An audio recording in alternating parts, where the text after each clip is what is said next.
박수를 받으니까 시원하네요. 귀가 시원하네요. 예, 성경 말씀 하나 봤으면 좋겠는데 마태복음 4장 4절.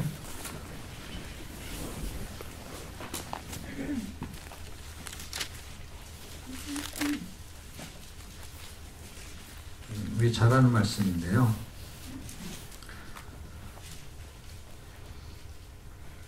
찾으셨나요?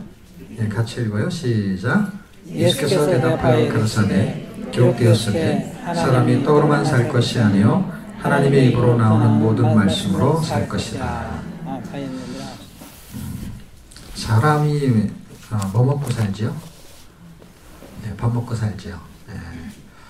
그런데 밥을 안 먹으면 어떻게 될까요?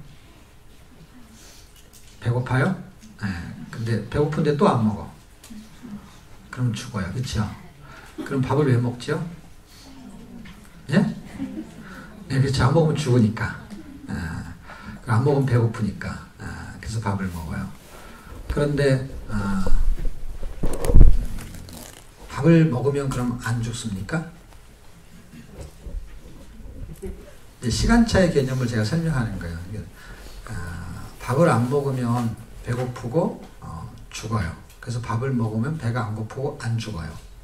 그런데 밥을 먹으면 평생 살 수 있냐 이 말이에요. 시간이 지나서. 밥 안 먹으면 죽어요. 그럼 밥 먹으면 살아요? 밥 먹어도 죽어요. 제가 이거를 깨달은 거예요. 밥을 먹으면은 안 먹으면 죽는데 먹어도 죽는 수가 있구나. 그러니까 밥만 먹고 살 수 없다는 이야기를 제가 이해하기 시작했어요.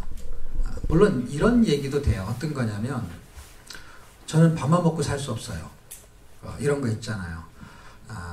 보통 이제 자매님들이 밥을 이제 합의해주면 남편, 아내, 형제님들이 밥을 먹죠. 밥상을 받죠. 그래서 어떤 면에서는 형제님들은 밥을 먹고 살고 여자도 밥을 먹고 살지만 자매들은 밥만 먹고 못 사는 게 있어요. 그게 뭘까요? 예? 밥은 먹는데 밥만 먹고 못 사는 게 뭐 하나 더 있어요. 그게 뭐죠? 한번 얘기해 보세요. 뭐 핸드백? 뭐가 더 있어야 돼. 근데 누가 여기서 사랑이라고 말한 것 같은데 여기도 그렇고 저기도 그렇고. 본질적인 것은 사랑이 없으면 못 사는. 그러니까 사랑도 먹어야 되는. 그런 식으로 해석하면 남자는 밥을 먹고 여자는 사랑을 먹고 그럼 성도는 뭘 먹을까요? 말씀을 밥만 먹고 못 사는 거야. 그래서 지금 예수님이 이렇게 제자들한테 하는 이 말의 이제 이야기는 이제 세 가지 어떤 시험을 당하는 거잖아요. 그리고 이제 성경을 다 인용을 하는데 이건 신명기에 있는 이야기를 이용해요. 신명기 8장의 내용을 인용하고 있는 건데 만나에 대한 이야기죠. 근데 그 만나를 먹고 죽었다는 얘기예요. 이 이야기를 요한복음에서는 6장에서 합니다. 오병의 기적이 사실은 하늘의 만나를 설명하려는 것이었죠. 근데 그거를 먹어도 너희 조상들, 광야의 백성들은 만나를 먹고 살았지만 결국 죽었다. 그 이야기예요. 결국 우리도 밥을 먹고 살지만 언젠가 죽는다는 거예요.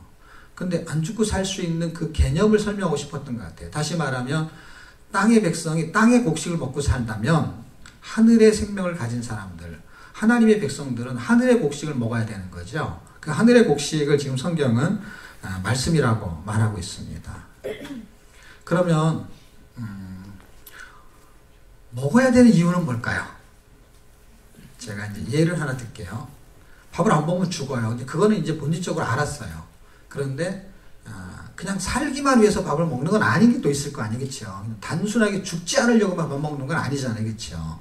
그런 것처럼 그래서 사랑도 먹어야 된다 이런 것처럼 뭔가 에너지를 공급받았어요. 그 에너지를 써야 되는데 그냥 무기력하게 그냥 숨만 쉬다가 또 밥을 먹고 숨 쉬고 밥 먹고 그래서 숨 쉬기 위해서 밥을 먹는다라는 것이 이제 생명의 연장이죠. 그러면 뭐 개나 고양이나 돼지나 소도 다 밥을 먹는데 밥 먹는 목적이 뭘까요? 그런 게 이제 하나님이 창조의 목적하고 연결이 되는 거죠. 하나님이 사람을 밥 먹게 한 이유, 나를 밥 먹고 살게 한 이유 하고도 연관성이 있는 거예요. 지금 이 이야기는 뭔가 먹고 사는 부분을 다루고 있는데 그러면은 지금 갑자기 질문하고 또 이렇게 정확한 대답이 생각이 안 날 경우에는 이제 예를 들면 이제 쉬워져요. 예를 하나 들게요. 도둑놈이 있어요. 도둑놈이라는 건 이제 도둑질을 자주 했던 사람이었기 때문에 이제 도둑놈이 있어요. 뭐 살인하고 그러면 강도 뭐 이런 것이 이제 이름이 붙는 것처럼 도둑질 하는 사람이 있어요. 또 어떤 사람은 어떻게 신앙생활 잘해가지고 선교사가 됐어요. 선교사님이 있어요. 도둑놈이 밥을 안 먹으면 살까요, 죽을까요? 도둑놈이 아니라서 모르시죠? 도둑놈도 사람이기 때문에 밥 안 먹으면 죽어요. 선교사님은 밥 안 먹으면 살까요, 죽을까요? 죽어요. 선교사님도 죽어요. 근데 도둑놈은 밥을 왜 먹죠? 그렇지. 이게 정답이야. 밥을 먹는 거는 살기 위해서 먹지만 사실은 숨만 쉬려고 밥을 먹지는 않죠. 뭔가 하잖아요. 그게 창조의 목적에 부합되지 않는 삶을 살 수도 있다는 거예요. 밥 먹는 목적은 도둑질 하려고 밥을 먹는 건 아닌데 그 사람은 그 일을 해서 도둑놈이라는 소리를 듣게 된 거예요. 그러다 보니까 밥을 먹는 게 결국 도둑질 하려고 먹는 꼴이 돼버린 거예요. 그럼 선교사님이 밥을 먹어요. 뭐 하려고? 선교하려고. 나는 밥을 왜 먹죠? 네, 각자 뭔가 있겠지, 그렇죠? 그랬을 때 조금씩 다르긴 하지만 본질적으로 같은 게 하나 있어야 돼요. 그건 뭐냐면 각자의 개체이기 때문에 다 다른 거는 틀리지 않아요. 달라요.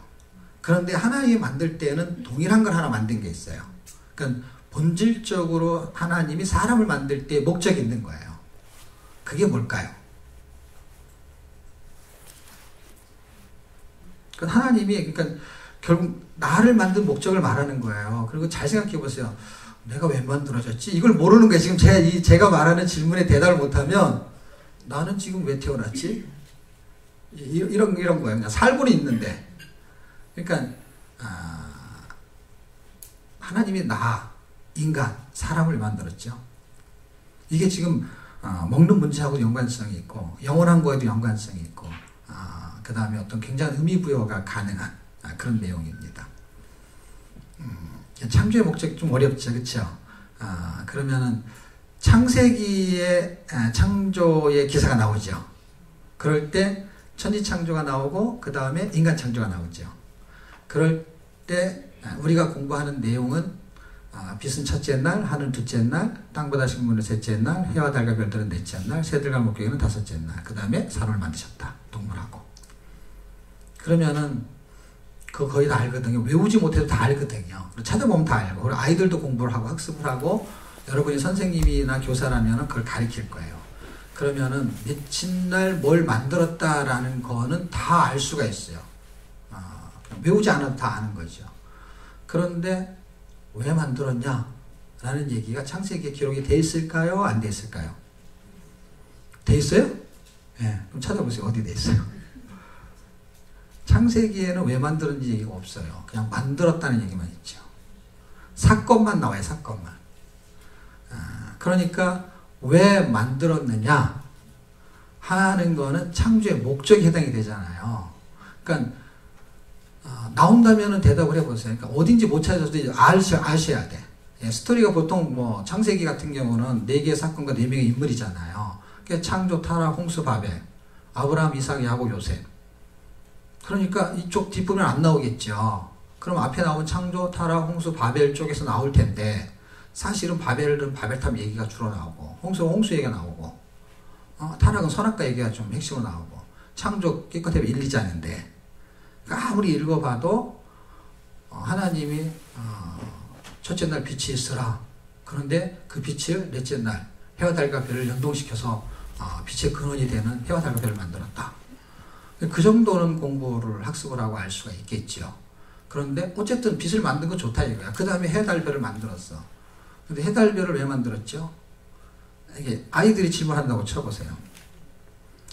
주일학교 학생이 어느 날 갑자기 알겠어요, 뭐 선생님 넷째 날 만든 거 여기 써 있고 알겠어요, 저도.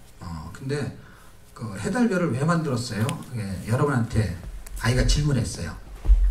그럼 뭐라 그래야 되죠? 그런 질문은 역사에를 돋댄다. 앞으로도 하면 안 되는 질문이란다. 그냥 만들었다는 것이 중요한 거야. 넷째 날 그거를 외워야 돼. 근데 아이들은 그런 질문을 할 수 있어요, 없어요? 글쎄요, 우리는 못해. 네. 아무도 대답을 못할 것 같아서. 근데 아이들이 그냥 막 질문 막 하잖아요. 근데 우리한테 질문했어. 페달별을 왜 만들었어요? 제 생각에는 그거 제가 대답할 수 있어요. 근데 제가 할 게 너무 많아서. 그걸 왜 만들었는지 성경에 써 있어요, 진짜로. 그런데 그거 더 중요한 게 있어요. 페달별은 그래도 저쪽에 있는 거예요. 그리고 다섯째 날짜나 여섯째 나를 만들었어요, 그쵸? 사람. 나를 왜 만들었어요? 나도 모르면 이상하잖아요, 그쵸? 나는 왜 만들었죠? 페달별은 모른다고 치고. 1, 2장에 써 있나요? 아니, 우리의 모양과 우리 형상을 따라 만들었다는 얘기는 있는데 왜 만들었는 건 없다니까요. 있을 것 같아요, 없을 것 같아요? 자꾸 없는 걸 설득을 해가지고 지금. 예? 생육하고 번성하고 다스리라. 예. 예. 그리고 생육하고 번성하고 다스리라. 그렇게 말했어요. 그쵸? 그러니까 어떤 용도에 대한 부분은 있어요. 근데 본질적인 용도의 개념, 다시 말하면 기준에 대한 개념이 조금 약하게 기록이 돼 있어요. 그러니까 딱 이해하기 쉬운 거, 생육하고 번성하고 다스리는 것보다 더 본질적인 게 있거든요. 그러니까 지금 거기서 설명하고 있는 건 약간 수평적인 이야기를 설명하고 있는 거고, 수직적인 거에 대한 것에 대한 설명이 있어야 되거든요. 그게 창세기에는 없어요. 놀랍게도. 그래서 제가 오늘 읽다가 이사야서하고 로마서를 읽다가 발견했는데, 이사야서의 45장에 기록이 돼 있어요. 하나님이 세상을 만든 목적하고 사람을 만든 목적을 설명하고 있는데, 세상을 만든 목적은 이사야서 45장 한 8절 정도에 있는 것 같아요. 거기에 보게 되면 7, 8절쯤 있는 것 같은데, 거기에 보게 되면 세상을 만든 목적은 사람을 거하게 하려고 이렇게 써 있어요. 아까 말한 우리가 우리의 모양과 형상을 따라 만들면서 세상을 정복하고 다스려라 이렇게 써 있는 것보다 좀 더 자세하게 기록이 돼 있어요. 그 내용이 뭐냐면 천지를 창조한 목적까지 설명을 하고, 그 다음에 인간을 창조한 목적을 설명하는데 한 절 한 절에 명쾌하게 설명을 해요. 한번 찾아볼까요? 45장. 45장과 44장, 43장 이런 부분의 줄거리를 이해할수록 사실은 굉장히 도움이 되는데, 여기 뭐 이상하게 사실은 43장부터 읽으면 굉장히 도움이 돼요. 그래서 가장 키가 되는 그냥 큰 그림을 그릴 수 있는 거를 먼저 말하면 43장을 먼저 볼게요. 21절을 한번 찾아보실래요?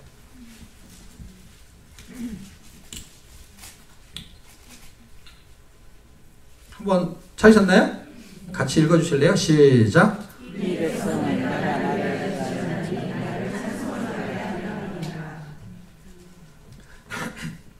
사람을 만든 목적은 하나님이 영광을 받기 위해서 만드셨다는 거예요. 그러니까 생육하고 번성하고 땅에 충만하는 거에 대한 기준이 여기 있는 거죠. 그러니까 내가 땅에서 사람을 낳고 그 다음에 생육하고 번성하고 땅을 다스리는 그 목적이 있어야 되잖아요. 그 목적을 그것만 읽었고 잘 모르잖아요. 그렇죠?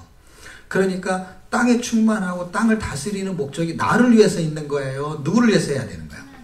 그게 목적이라는 거죠. 제가 볼 때는. 그리고 그게 맞는 거잖아요. 그렇잖아요. 그래서 하나님의 영광을 위해서 충만해야 된다는 것이죠. 정복하고 다스리는 그 기준 모든 것이 수직적인 관계하고 연결이 돼야 되는데, 그 내용이 제가 볼 때는 창세기에는 없는 것 같다 이 말이었거든요. 그런데 이사야서에 기록이 되어 있는 거죠. 그렇게 하는 행동들이 전부 다 밥을 먹고 충만하고 땅을 정복하고 하는 그 모든 일, 공부도 잘하고 사업도 잘하고 하는 그 모든 일들이 전부 다 누구의 영광을 위해서? 하나님의 영광을 위해서 있는 거예요. 그 하나님의 영광을 있는 것을 좀 더 자세히 설명해 나가고 있는 거예요. 그래서 43장을 기반으로, 그리고 외우기 쉬워요. 이사야의 약자가 뭐죠? 4잖아요. 그걸 아라비아 숫자로 생각해갖고 4, 3, 2, 1 이렇게 하면 이사야는 4부터 시작한다 이 뜻이죠. 4, 3, 2, 1. 그럼 외우기 쉽죠? 그러면 이제 죽을 때까지 잊어버리지 않을 수 있는 방법. 집에 가서 외우지 않고 지금 기억하는 거예요. 4, 3, 2, 1. 그렇게 쉽게 해놨어요. 외우기 좋게. 그리고 44장에 보면은 주제가 되는 스토리의 내용이 하나님 외에는 우상이 없다라는 얘기를 지금 막 쓰고 있는 거예요. 그러니까 제가 신약성경을 읽어보니까 신약성경에 어떤 이야기를 쓰고 있냐면 예수님은 만대와 만세로부터 비밀이었는데 드러났다 이렇게 써요. 그러니까 예수님에 대한 이야기가 구약성경에 이미 있었지만 비밀스럽게 뭔가 감춰진 내용이 되게 많았던 것 같아요. 그러다 보니까 인간이 창조된 목적도 어떻게 보면 약간 숨겨져 있는 느낌이 들어요. 창세기에 기록하는 게 훨씬 유리한 거잖아요. 만들었을 때 나는 사람을 이런 목적으로 만든 거야 라고 거기다 써놓으면 얼마나 좋아요. 내가 해, 달, 별 이런 걸 만든 거는 이런 것 있죠. 뭐 해는 낮을 주관하고 그 다음에 달은 밤을 주관하고 이렇게 써놨지만 그 주관을 뭐 때문에 하려는 거냐? 그게 안 써있잖아요. 그러니까 본질적인 용도는 안 써있거든요. 근데 그거를 뒷부분에 가면 다 설명하고 있거든요. 다 합쳐서 뭐라 그러냐면 all creation이라고 하잖아요. 그게 로마서에 써있다니까요. 모든 피조물이 무슨 목적으로 써졌냐 하는 게 8장에 기록되어 있어요. 그거를 바울이 알았던 것 같아요. 율법에 정통한 바울, 구약에 정통한 바울이 세상이 창조된 목적을 알고서 그 다음에 인간이 창조된 목적을 알고서 8장에다가 그걸 딱 한 절 한 절에다 집어넣은 거예요. 스토리를 다 이해하고 있었던 거죠, 이 사람은. 이사야를 통해서 하나님이 말하고 싶은 게 뭐냐면 원래는 말하지 않았어야 되는 거야. 비밀이니까. 자기 나름대로는. 그래서 안 쓰고 있었던 건데 할 수 없이 화나가지고 이런 거 있잖아요. 한국에서는 막 술김에 말했다. 홧김에 말했다. 그런 거 있잖아요. 제가 보기엔 여기서 하나님이 홧김에 말한 것 같아요. 그냥 뭐가 열받은 게 있었어. 뭐냐면 하나님 원래 만든 목적이 당신을 위해서 사람을 만든 거예요. 그런데 자꾸 우상을 숭배하는 거예요. 그러면서 44년부터 계속하는 얘기가 뭐냐면 우상은 눈이 있어도 볼 수가 없고 귀가 있어도 들을 수가 없고 하는 얘기가 그냥 도배로 돼 있는 거예요. 그냥 44장 읽어보면. 그 얘기를 쭉 쓰면서 하는 얘기가 뭐냐면 45장에 가면서 이제 고레스 얘기를 좀 해요. 그럼 이것 좀 포인트를 좀 빗나갈까봐 그냥 45장으로 곧바로 갈게요. 45장에 가게 되면은 이제 창조에 대한 얘기를 해요. 왜 창조에 대한 얘기를 43장, 44장, 45장에서 할까? 저는 이게 처음에 궁금했었어요. 근데 알고 봤더니 이게 창조의 목적을 여기서 얘기를 하고 있는 게 돼버렸어요. 그런 꼴이 돼버렸어요. 홧김에 무슨 얘기를 하다가 자기 중심을 말한 것처럼 내가 너를 만든 목적은 이거란 말이야. 이 얘기를 여기서 해버리게 된 거예요. 7절 한번 보겠습니다. 45장 7절. 나는 빛도 짓고, 이 빛도 짓고가 그거잖아요. 빛이 있으라 이거잖아요. 그렇죠? 이분이 창조했다라는 거예요. 어둠도 창조하며 평안도 짓고 환란도 창조하나니 나는 여호와라. 이 모든 일을 행하는 자니라. 이분이 창조자라는 얘기를 하는 거겠죠. 그러면서 8절 한번 보세요. 8절은 같이 읽었으면 좋겠는데. 찾으셨나요? 시작. 하늘이여 위로부터 공의를 부르며 공의를 부르시다. 땅이여 열려서 구원하고 공의와 함께 함께하시다. 나 여호와가 이를 창조했느니라. 우리가 아까도 제가 이렇게 암송하듯 했잖아요. 그리고 여러분들도 제가 암송 안 했다 하더라도 뭐 몇째 날인지 다 못 외워도 사실은 하늘 땅 다 만든 거 아시잖아요. 근데 여기는 이걸 자세히 쓰고 있잖아요. 너 하늘이여. 하늘한테 말하는 거예요. 위에서부터 의로움을 비같이 듣게 할지어다. 궁창이여 의를 부어 내릴지어다. 이게 좀 이상하지 않아요? 하늘에서 비가 오는 거 알겠어요. 그 다음에 땅에서 곡식을 심으면 열매가 자라는 거 알겠어요. 그런데 하늘에서 내리는 것이 비가 내리는 느낌인데 의로움을 비같이 내리고, 그리고 땅은 뭐예요? 구원을 내고 의도 함께 움트게 할지어다. 아니 이게 이런 제가 요것만 읽을 때는 잘 몰랐는데 신약성경 읽으면서 확실히 알았어요. 이 all creation이 그냥 움직이는 게 아니구나. 이게 밤이 됐다, 낮이 됐다, 밤이 됐다, 낮이 됐다, 낮이 됐다, 밤이 됐다. 이것이 목적이 아닌 거예요. 그걸 통해서 뭐가 하고 싶은 게 목적이었던 거예요. 그 하나님은 그냥 하늘 비가 오네. 그 다음에 태양이 뭐 이렇게 점점점 이렇게 기울어지네. 그 다음에 뭐 달이 떴네.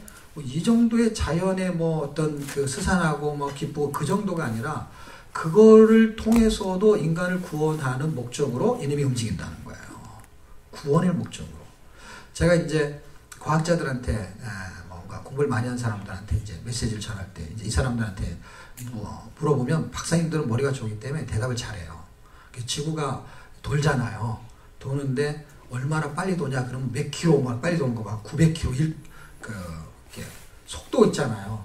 이게 뭐 시속 100킬로 뭐 이런 것처럼 시속 막 900킬로 이상 막 돈다는 거예요. 굉장히 빨리 돌죠. 그런 걸 어떻게 연구해가지고 알아맞히냔 말이에요. 그런데 그런 걸 대답을 착착착 잘하는데 제가 질문 하나 더 해요. 그게 왜 도냐고. 그걸 자기가 어떻게 하냐고. 도는 속도는 자기가 측정을 해서 하는데 그놈이 왜 도는지는 몰라요. 제가 그러죠. 나는 그게 얼마나 속도로 빨리 도는지는 모르지만 왜 도는지는 안다고. 어떻게 난 것 같아요? 왜 도는지 아는 게 난 것 같아요? 빨리 도는 게 아는 게 난 것 같아요? 왜 도는 걸 아는 게 훨씬 낫거든요. 지금 왜 도는지에 대한 이야기를 하는 거예요. 좀. 하늘, 땅 이런 게 왜 만들어졌는지. 창조의 목적. 이분이 자꾸 그걸 만들었다는 거예요. 그래서 만든 목적을 지금 쓰고 있는 거예요. 이렇게. 약간 비껴가는 것 같지만 사실 그걸 쓰고 있는 거거든요. 12절 내가 땅을 만들고 그 위에 사람을 창조했나니. 사람을 만들기 위해서 땅을 창조한 거라는 걸 간접적으로 지금 시사하고 있는 거잖아요. 그렇죠? 우리가 아이를 이렇게 몸에 뱄어요. 그럼 애가 나올 거잖아요. 그러면 준비를 해, 안 해요? 다 준비하잖아요. 애가 이렇게 태어나면은 걔가 누워있을 침대 뭐 이런 조그만한 거 있잖아요. 양말, 옷 이런 걸 막 다 사잖아요. 하나님은 사람을 만든 목적을 갖고 세상을 만든 거예요. 알고 봤더니. 내가 그렇게 돼 있고요. 이제 한 장을 넘기시고 7, 8절이 아니고 18, 19절인데 뭐 16절도 우상에 대한 얘기를 또 하는 거예요. 왜냐하면 우상을 섬기라고 만든 게 아니다. 이 얘기가 하고 싶었던 거예요. 말하자면. 그래서 18절은 아까 제가 말한 것처럼 천지를 창조한 것은 내가 그냥 헛되이 창조한 게 아니다 이 말이에요. 그냥 할 일 없어서 창조한 게 아니라 목적이 있다 이거예요. 그 목적이 뭐냐면 사람을 거하게 하려고 만들었다 이거예요. 그러니까 올 크리에이션은 누구를 위해서 만들어진 거예요? 나를 위해서 만들어진 거예요. 그래서 이 자연을 누릴 수가 있는 거예요 우리가. 그러면 19절에는요. 나는 흑암한 곳에서 은밀히 마르지 아니었고 야곱 자손에게 너희가 나를 헛되이 아니면 혼돈 중에 찾으라 이르지 아니했다. 나 여호와는 의를 말하고 정직을 구하느니라. 내가 너를 만든 거는 헛되이 만든 게 아니고 나를 찾으라고 만들었다 이거예요. 창조주를 섬기라고 만들었다 이 말인 거죠 말하자면. 그거하고 우상이 나오는 거하고 대비를 해보십시오. 되게 쉬운 거예요. 지금 계속 우상을 섬기지 말라 이 얘기를 하는데 너 우상 섬기라고 너 만든 거 아니야 이 말하고 똑같은 거예요. 세상에서 빌붙어가지고 먹고 살라고 만든 거 아니다 이 말하고 똑같은 거잖아요. 지금 이게 누구한테 하는 얘기예요? 지금 우리한테 나한테 하는 얘기나 똑같은 얘기죠. 나를 만든 목적. 내가 지금 밥 먹고 내가 숨 쉬고 하는 게 잘못된 거 아니죠. 근데 밥 먹고 숨 쉬면서 뭘 하는 게 있을 거 아니에요. 그렇죠? 뭘 하는 것을 원하는 걸 하는 건지 하나님이. 아니면 하나님이 나를 그거 하려고 만든 것이 아닌 걸 지금 행하고 있는 것인지 할 경우에는 이사야서 45장이 굉장히 도전이 되는 거죠. 44장도 그렇고 43장도 그렇고. 그런데 우리는 나는 뭐 절에 가서 뭐 우상을 섬기거나 뭐 이슬람을 섬기거나 그런 거 아니에요 라고 하지만은 사실은 하나님을 찾지 않는 어떤 것들을 지금 우상으로 지금 보고 있기 때문에 그 당시 문화에 빗대서 지금의 문화를 보면 우리가 돈을 섬길 수도 있고 자식을 섬길 수도 있고 또는 다른 사물들을 섬길 수 있거든요. 그리고 로마서는 지금 제가 말한 건 8장쯤에 있고요. 또 1장쯤을 읽어보게 되면은 일반 계시가 있고 특별 계시가 있는데 일반 계시는 자연 계시라고 합니다. 자연을 통해서도 하나님을 믿을 수 있게끔. 그러니까 하나님의 자녀가 출생시키는 목적으로 천지를 창조했다라는 게 로마서 8장이에요. 그리고 1장서부터는 이제 사람들이 하나님을 다 알 수 있다라는 거예요. 어떻게? 복음을 전하지 않았는데 자연을 통해서도. 그리고 그렇게 써 있어요. 1장은 진짜로. 근데 우상과 버러지, 형상을 만들어버리고 그것을 더 섬겼다. 이거하고 거의 흡사한 내용이 들어있어요. 1장은. 이 우상에 대한 이야기도 들어있고. 그래서 로마서 1장이 이 내용을 알면은요, 그 내용하고 이걸 착 요약해가지고 써놓은 것 같아요. 그리고 제가 정말 그게 믿어지는 건 어떤 거냐면, 실화로 들은 이야기가 있어요. 예수를 믿지 않는 자연인이, 이분은 자매였어요. 근데 여행을 너무너무 좋아해요. 근데 미국에 와서 그랜드 캐년을 보고 이 사람이 예수를 믿었어요. 그 사람이 예수를 믿은 게 뭐냐면 자연을 그렇게 많이 보면서 돌아다니면서 그걸 쳐다보고 그 사람이 혼자 묵상한 게 있어요. 근데 제가 뭐가 믿어지냐면 하나님이 그런 목적으로 그걸 움직이셨다는 거예요. 한 부분이었다라는 거예요. 이 사람이 뭘 생각했냐면 이거는 무슨 신이 있지 않는 이상 이거는 이렇게 그냥 형성될 리가 없어. 이렇게 자기 혼자. 그래서 한국에 돌아와가지고 교회를 나가기 시작하고 이 사람이 신학교를 가서 목사가 된 사람이 있어요. 어디 가가지고요? 그랜드 캐년. 목사가 되고 싶으면 그랜드 캐년. 그리고 젊어지고 싶으면 나이아가라를 가십시오. 저는 굉장히 젊어집니다. 나이아가라. 여성분들은 그랜드 캐년을 가셔야 됩니다. 네, 형제분들은 나이아가라. 네. 지금 창조의 목적이 지금 분명히 이해가 됐어요. 그럼 우리가 사는 목적을 이제 정하는 거죠. 아니, 정해져 있는 거죠. 정해져 있는 것을 마음에서 확정하는 거죠. 그렇지, 나는 이렇게 그냥 이렇게 살다가 병들어서 아니면 이렇게 밥이나 열심히 잘 먹다가 건강하게 살다가 죽을 거잖아요. 지금 아까 여러분도 인정하잖아요. 우리가 시한부 인생인데 병들어가지고 의사가 6개월밖에 못 살아요. 이것만 시한부 인생이 아니라 언젠가 죽는다는 시한이 정해진 건 죽는 건데 그거보다 더 무서운 거예요. 6개월보다. 왜? 언제 죽을지를 모르니까. 그러니까 시한부 인생인데 언제 죽을지 모르는 시한부 인생인데 오래 살 것처럼 생각하는 건데 오래 뭘 하고 살 거냐는 거예요. 아니면 짧은 시간이면은 그 뭔가 더 의미 있는 일을 해야 되는데 뭘 할 거냐는 거예요. 그 분명한 기준을 가지고 화요 여성 예배 오는 거면 더 가치가 있는 거죠. 이것만 해야 되겠다 이게 아니라 내가 살아야 될 기준이 하늘하고 연결되어 있는 거죠. 그분의 영광, 이 연결되어 있는 삶을 사는 중에 화요 여성 예배가 있는 거죠. 그리고 또 다른 것도 있는 거죠. 그 꼭지점과 연결되어 있는 수직적인 관계에서의 삶이 무너졌던 거예요, 이 사람들이. 이 삶이. 그러니까 영광도 안 되고 삶도 무너진 거고. 그런데 나이스한 삶은 살 수 있어요. 우상을 섬기면서도. 근데 세상에서 나이스하게 살아도 죽는 거거든요. 근데 우리가 유한하게 태어난 이 사람들이 유한한 걸 먹거든요. 신기하게도. 유효기간이 다 있어요. 그런데 영원한 거는 유효기간이 없잖아요. 예수님은 유효기간이 없거든요. 제가 예수님에 대한 부분을 오늘 이렇게 시간을 묵상하다가 제가 이제 연대기라는 책을 써가지고 하나의 은혜를 많이 준 게 있어가지고 영원시대까지 쓴 책이 있는데 오늘 묵상하는데 시간의 개념이 정리가 되는 거예요. 책을 보지 않았는데도. 저는 성경만 많이 읽었거든요. 성경만 읽었는데도 하나님 주신 아이디어가 엄청 많았어요. 그래서 시간이 과거, 현재, 미래의 개념인 제 나름대로 정리가 되는 거예요. 그러니까 언젠간 사람이 죽는데 예수님은 시간의 개념이 없는 분이구나. 그러니까 영원이라는 것이 시간의 개념이 없는 거잖아요. 영원히 산다라는 것은 뭔가 멈춰진 느낌이 드는 것처럼 나이를 안 먹는 거고 뭐 이런 게 있잖아요. 근데 그게 유한한 사람이 영원한 걸 이해하는 게 굉장히 어렵거든요. 그러니까 예를 들면 하루살이하고 이틀살이하고 싸웠어요. 그래서 이틀살이가 이게 하루살이하고 싸우는데 이게 무승부야. 그래서 이틀살이가 내일 다시 싸우자 해서 내일 보자 그랬대요. 하루살이가 내일이 뭐지? 그러면서 죽어버렸어요. 네. 그런데 우리가 영원히 사는 어떤 거에 대해서 영원이라는 게 뭐가 있겠지. 그런데 우리는 100년 채밖에 못 살지만은 성경이 말할 때는 하루가 1000년 같고 단위가 100년이면 1000년 단위예요. 사실 1000년 단위를 이해하기 어렵거든요. 그냥 공부는 이해가 되죠. 몇천 년도 이해가 되죠. 그런데 사실은 우리는 100년, 끼게 100년 근간을 사니까 그게 10배나 되는 1000년인데 하나님 성경을 쓸 때 뭐라 그러냐면 1000년이 하루 같고 이런 식으로 책을 써요. 하루가 1000년 같고 1000년이 하루 같고. 그리고 시편을 읽어보면요. 사실은 거기는 하루라는 개념이 아니고요. 하루에 경점 갖고 이렇게 써요. 그러니까 하루는 24시간 개념, 우리가 시간을 갖고 있으니까 경점 그러면 시간의 개념이야. 그러니까 4시간을 한 경점을 하든 시간 단위가 되는 거죠. 하루 단위가 아니라. 1000년을 어디서는 베드로라는 사람은 하루가 1000년 갖고 이렇게 말하는데 모세는 시편에서 뭐라 그러냐. 90편에 썼으니까요. 거기는 1000년이 한 경점 갖고 이렇게 썼어요.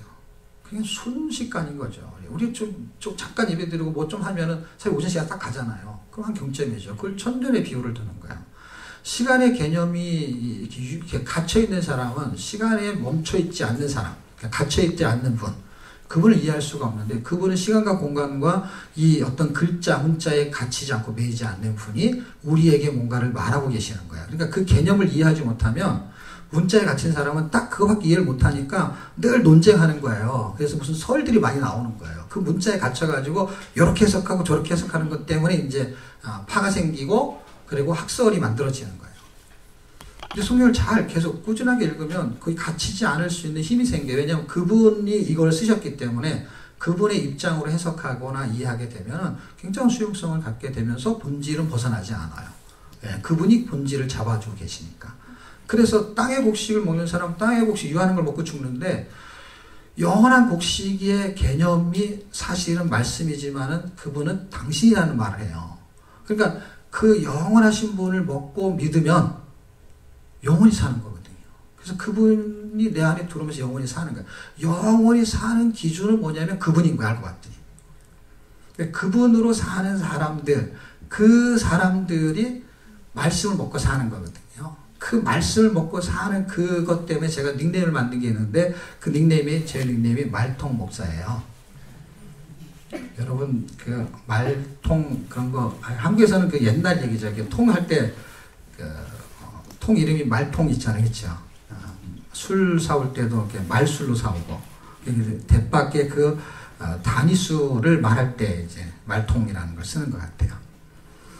그런데 사람들이 제가 그 단어를 쓰니까 사람들이 뭐라 그러냐면 말씀 통독을 줄이면 말통 이렇게 약자로 할 수 있잖아요. 특별 새벽 기도회를 줄이면 특세 이렇게 하잖아요. 그렇게 만든 게 아닌데 사람들이 그렇게 이해해서 그냥 이해하기 좋게 그냥 그렇게 뭐 편하게 하시라고. 근데 저는 그렇게 만든 게 아니고요.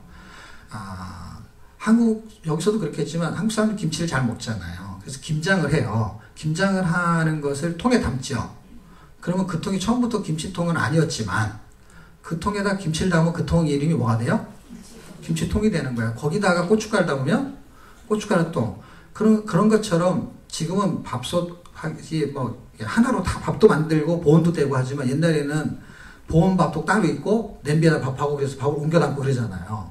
그럴 때 밥을 담으면 밥통이 되는 거잖아요. 그렇죠? 그런 것처럼 이름이 바뀌는 거예요. 뭘 담냐에 따라서 이름이 바뀌는 거야. 나도 마찬가지인 거예요. 이름이 정해졌지만 그 사람의 본질성 이런 것들이 뭘 자꾸 담아내느냐는 거예요. 음식도 어떤 걸 먹냐에 따라서 그 습성이 또 조금씩 달라지거든요. 영양분에 따라서. 옛날에 우리 부모님 세대 때 제가 어릴 때 들었던 이야기가 뭐냐면 밥 먹고 살기 힘든 시대였어요. 그래서 밥이 굉장히 중요한 시대였습니다. 그때 뭐라 그러냐면은 뭐 좀 빨리 하셨으면 좋겠어요. 그런데 밥을 먹어야 돼. 밥 먹고 이렇게 말해도 되는데 밥통 좀 채우고. 그 들어보신 분 있어요? 네, 저 나이 또래나 저보다 나이가 많으신 분들은 아마 그 단어를 들어봤을 거예요. 그러니까 그게 어떻게 잘못 말하면 욕이 돼요. 이 밥통아. 그럼 욕이 내가 밥통 좀 채우고 그런 것도 욕이 아닌 거야. 왜냐하면 자기는 여기다 밥을 담겠다는 뜻이죠. 그런데 사람이 여기다 담았는데 밥통이라고 그랬던 거예요. 원래는 통이 있는데. 그래서 이걸 통으로 제가 이해가 된 거야. 사람이 술을 먹으면 술을 담은 술통인데 사람이 술을 먹으면 술통이 되기도 하는 거예요. 그렇죠? 그다음에 담배를 피우면 뭐가 되죠? 예? 연통. 예. 제가 이거 어디죠? 극동방송에서 처음 이걸 얘기했더니 사람들이 잿더리 뭐 별 얘기를 다 하더라고. 근데 제가 생각해서 연통. 이렇게 연기 나니까 이렇게 그건 나오잖아요. 그렇죠? 이게 막 담기는 개념보다는 연기를 마시는 거니까. 그러니까 뭐를 담느냐는 거예요. 그래서 말씀을 담으면 그래서 말통을 한 거예요, 제가. 말씀의 통을 채우는 거예요. 밥은 통이 작으면 많이 못 먹어요. 그런데요, 이 육신적인 건 어떤 통의 크기가 있는데 영적인 것도 통의 크기가 있어요. 보이지 않아요. 그런데 얼마큼 먹는다고 해서 채워지지 않아요. 그러니까 배가 터지고 뭐 이런 게 없는 거예요. 그러니까 말씀 읽기를 싫어하는 사람은 안 먹어도 배가 불러요. 그런데 말씀 읽기를 좋아하는 사람은 아무리 먹어도 배가 안 불러요. 그런 통을 말하는 거예요. 예, 물리적인 통이 아니라. 그러니까 이제 의미적인 통을 말하고 있는 거죠, 제가 지금. 그러니까 밥통이 되시겠습니까? 말통이 되시겠습니까? 할 때 지금 여기서는 마태복음 4장 4절에서는 밥으로만 살 것이 아니오를 제 말로 하면 밥통으로만 살지 말고 말통으로도 살아라 이 말이 되는 거야. 밥을 담으면 밥통, 말씀을 담으면 말통. 그 뭐를 담느냐는 거예요. 그걸 담아내는 첫 번째 작업이 말통인데 그거는 읽기 단계입니다. 그래서 적어 놓으세요. 지금 제가 세 가지를 말할 건데 첫 번째는 말통, 읽기의 단계. 읽기의 단계를 지금 제가 설명을 한 거예요. 그러니까 읽기의 단계, 이제 1, 2, 3을 써놓고서 간격을 이제 두시면 되는데 1은 말통, 2는 소통, 3은 형통이에요. 세 가지를 지금 말할 건데요.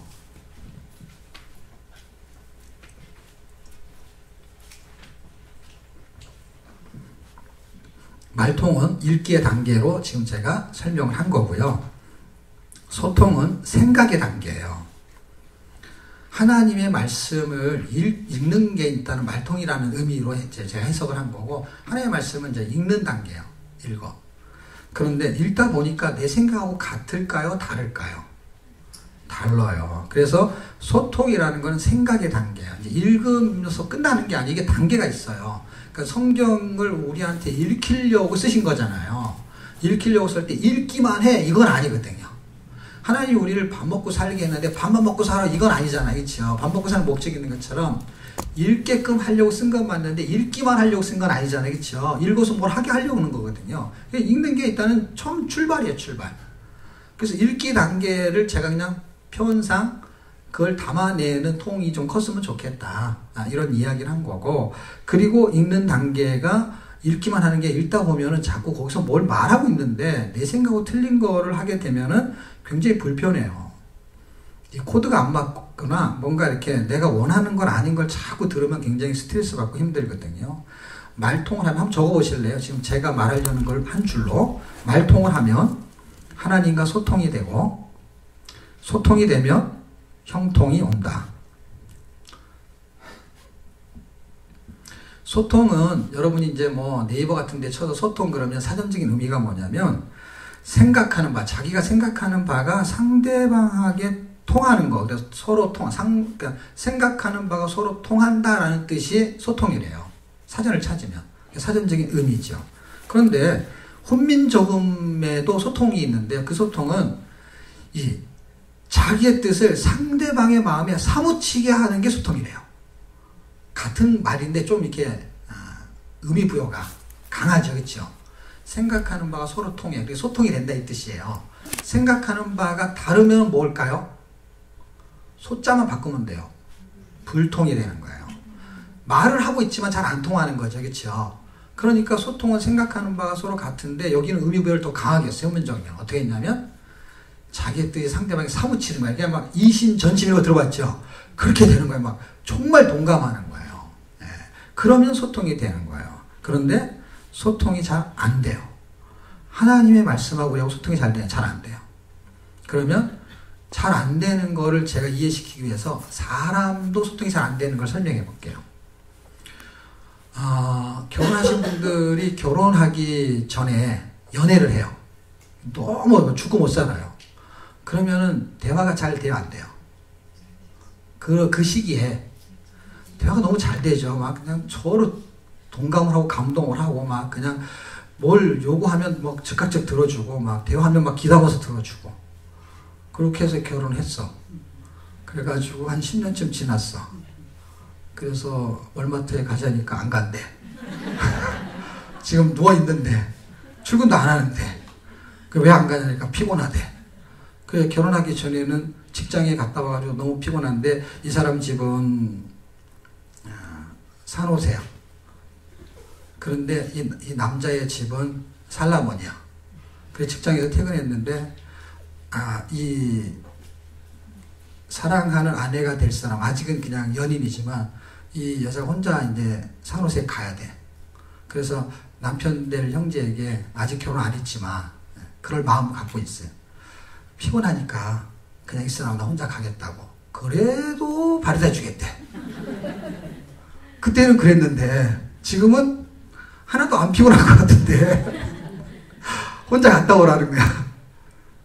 그럼 무슨 대화를 하게 되면 대화가 길어야 짧아요? 점점 짧아져요.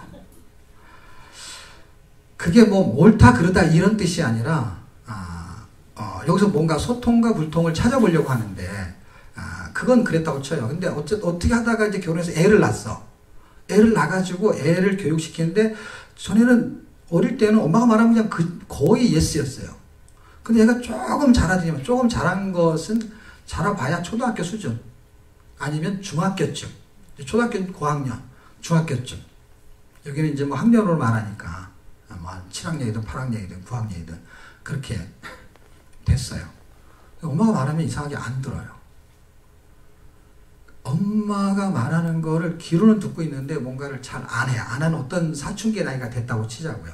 그러니까 그 나이보다 그때도 말을 잘 듣는 아이가 있을 수 있는데 어쨌든 한 뭐 고등학교 지나고 막 대학생이 되고 이제 자기가 어느 정도 자기의 주관이 있고 자기 생각이 이렇게 딱 생기는 나이가 됐다고 치자고요. 그럼 엄마는 엄마의 고정관념이 있고 걔는 어떤 게 가치관이 형성이 되고 있는 시점에서 엄마가 하는 말, 아빠가 하는 말이 다 듣고는 있지만은 그 생각의 차이가 날 경우에는 소통이 잘 될까요? 안 될까요? 지금 여러분의 아이들이 소통이 잘 되는 시기예요? 잘 안 되는 시기예요? 잘 안 되는 시기예요? 그게 지금 몇 살쯤 이때부터 잘 안 돼요? 생각해보지 않았지만 언제부턴가 계속 안 되고 있죠. 그렇지만 내 자식이잖아요. 그렇죠? 그리고 그렇지만 내 아내고 내 남편이잖아요. 그런데 대화가 안 될 때, 너무 안 될 때 뭐라 그러냐면 이제 그건 이제 가족임에도 불구하고 그럴 수 있고 가족이 아닌 경우에는 약간 좀 심하게 나올 경우에는 친구인데 어떤 주제를 가지고 생각하는 견해가 다를 수 있어요, 없어요? 있는데 그 상식 밖의 생각을 갖는, 뭐 한국에서는 4차원이 뭐 이런 단어를 쓸 때가 있어요. 그럴 때는 뭐라 그러냐면 쟤는 나는 이해할 수가 없어. 이렇게 말하는 경우가 있나요, 없나요? 있죠. 뭐가 다른데 그런 거죠? 생각만 다른 건데 말이 안 통하는 게 아니야. 영국 사람과 한국 사람이 말하는 게 아니라 같은 한국말, 그 다음에 사랑해서 결혼했고 사랑한 자식, 그리고 부모가 다 해주는 걸 받는 자녀가 부모에 대해서 서로 뭐가 안 통할 때가 있어요? 대화가 안 통할 때가 있어요. 대화를 안 한다는 건 아니에요. 대화는 길든 짧든 뭔가 해요. 근데 안 통할 때가 있어요. 소통이 잘 안 될 때가 있어요. 그거는 뭐가 틀린 거죠? 생각하는 게 다를 때 그래요. 그러니까 그게 좋냐 나쁘냐 저는 이 말 하려고 한 게 아니고 그렇기만 생각이 달라도 사실은 소통이 잘 안 된다 이 말이에요. 그 말에 동의하냐는 거예요. 그렇죠? 그걸 가지고 저는 하나님하고 우리하고 소통이 잘 되냐 이 얘기가 하고 싶은 거예요. 그런데 하나님하고 우리하고 소통이 저는 안 된다고 보는 거예요. 그거는 제 생각이 아니고 성경 때문에. 성경 때문이라는 게 뭐냐, 우린 실제 경험 얘기한 거고 우리도 잘 소통이 안 되는데 우리가 하나님과 소통이 잘 될 것처럼 생각하는 것 자체가 이상한 거고, 그리고 성경이 소통이라는 단어 쓰지는 않아요. 그런데 생각이라는 단어를 써요. 근데 소통이 생각이라는 걸로 설명이 됐기 때문에 하나님하고 우리하고 원래 소통이 안 돼요. 소통이 안 되는 거가 성경에 써 있어요. 그거를 찾아보겠습니다. 이사야서 55장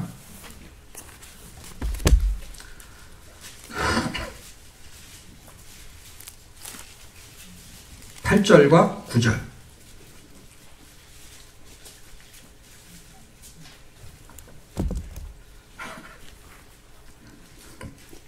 찾으셨나요? 네, 2절인데 같이 읽었으면 좋겠네요. 시작. 이는 내 생각이 너희의 생각과 다르며 내 길은 너희의 길과 다르느니라. 여호와의 말씀이라. 이는 하늘이 땅보다 높음 같이 내 길은 너희의 길보다 높으며 내 생각은 너희의 생각보다 높음이니라. 아멘. 그 소통은 생각을 말한 거고 제가 다 이해를 시키려고 예를 든 거고, 뭐 어렵지 않은 이야기지만은 그냥 이해가 깊이 들어야 성경이 빨리빨리 이해가 되거든요. 그런데 여기 거의 동일한 얘기가 써 있잖아요. 생각이 다르다고 그러잖아요. 지금 다른데 얼마나 달라요? 우리끼리는 달라도 조금 다를 수 있어요. 조금만 달라도 사실은 이해가 안 될 때가 있어요.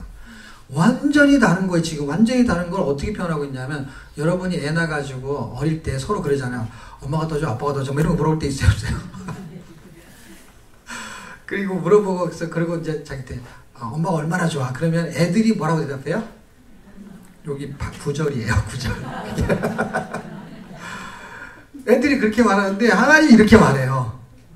하나님 이게 이해가 되는 거예요. 하나님이 인간을 너무 인간의 언어로 말하는 것 같아요. 이게 느낌이. 애들이 대답했던 그 말이 막 생각이 난 거예요. 제가 성경 읽다가 우리가 그렇게 했을 때 하늘만큼 땅만큼 이런 얘기를 들은 기억이 나는데 여기다 그렇게 쓰고 있는 거예요. 저는 이게 그냥 확 이해가 돼버리는 거예요. 주석을 찾아볼 필요도 없이. 예? 어떤 사람은 이걸 가지고 뭐라고 설명했지 이런 걸 볼 필요가 없이 그냥 이게 그냥 확 이해가 된 거예요. 그리고 제가 이사야만 읽는 게 아니라 예레미야도 읽고 모두 읽고 다 읽으면서 당신이 내 마음에는 이런 단어를 쓸 때가 있어요. 그리고 내 생각, 마음이 같은 의미거든요. 그때 이 하나님의 마음을 자꾸 표현하는 것을 제가 조금씩 느낄 수 있었어요. 당신 마음을 자꾸 말하고 있었던 거예요. 예레미야 특히 많이 말하거든요. 그런데 사람 생각하고 자기 생각하고 틀린 거를 그분이 아는 거예요. 그럼 이게 다른 거예요. 그러니까 성경을 읽기 단계가 뭐예요? 일단 통을 크게 해가지고 자꾸 채워요. 채우는데 생각이 다른 거예요. 엄마가 자꾸 나한테 뭐라고 해. 뭐라고 하는데 그 얘기를 듣고 있는데 어느 날 그 얘기를 들으면서 부딪히는 게 뭐냐면 엄마 생각이지 그거는. 내 생각은 그렇지 않다고. 그것처럼 그건 하나님 생각이죠. 내 생각은 그렇지 않아. 난 지금 먹고 살기 힘들어요. 그거 사는 게 힘들어요. 그건 하나님이 성경에 써 있는데 지금 현실은 그렇게 딱 오버랩이 되지 않아요. 현실은 지금 설교 들은 것대로 지금 안 돼요. 이게 사는 게 너무 팍팍합니다. 이런 말 하는 거랑 똑같은 거예요. 엄마는 지금 우리 시대를 몰라요. 이 말하고 똑같은 거예요. 하나님은 하나님이잖아요. 우리 지금 인간을 이 생활 아십니까? 그거랑 똑같은 거예요. 지금 나는 힘들다고요. 이렇게 서로 동문서답하듯이 충분히 할 수 있는 상태는 이해가 되죠. 그런데 어느 날 아이가 엄마 말을 들을 때가 있을까요, 없을까요? 그걸 뭐가 될 때 들었죠? 철이 들었을 때. 하나님의 마음, 다시 말하면 부모의 마음을 느낄 때 그게 되잖아요. 우리 이걸 공부해서 하려고 그래요. 근데 공부해서 되는 거 아닌 거 알잖아요, 여러분도. 아이들이 엄마를 엄마가 이런 사람이라는 걸 교육을 시킵니까? 같이 살고 있는데. 근데 엄마가 그렇게 했던 거를 철이 들면 알아버리는 거잖아요.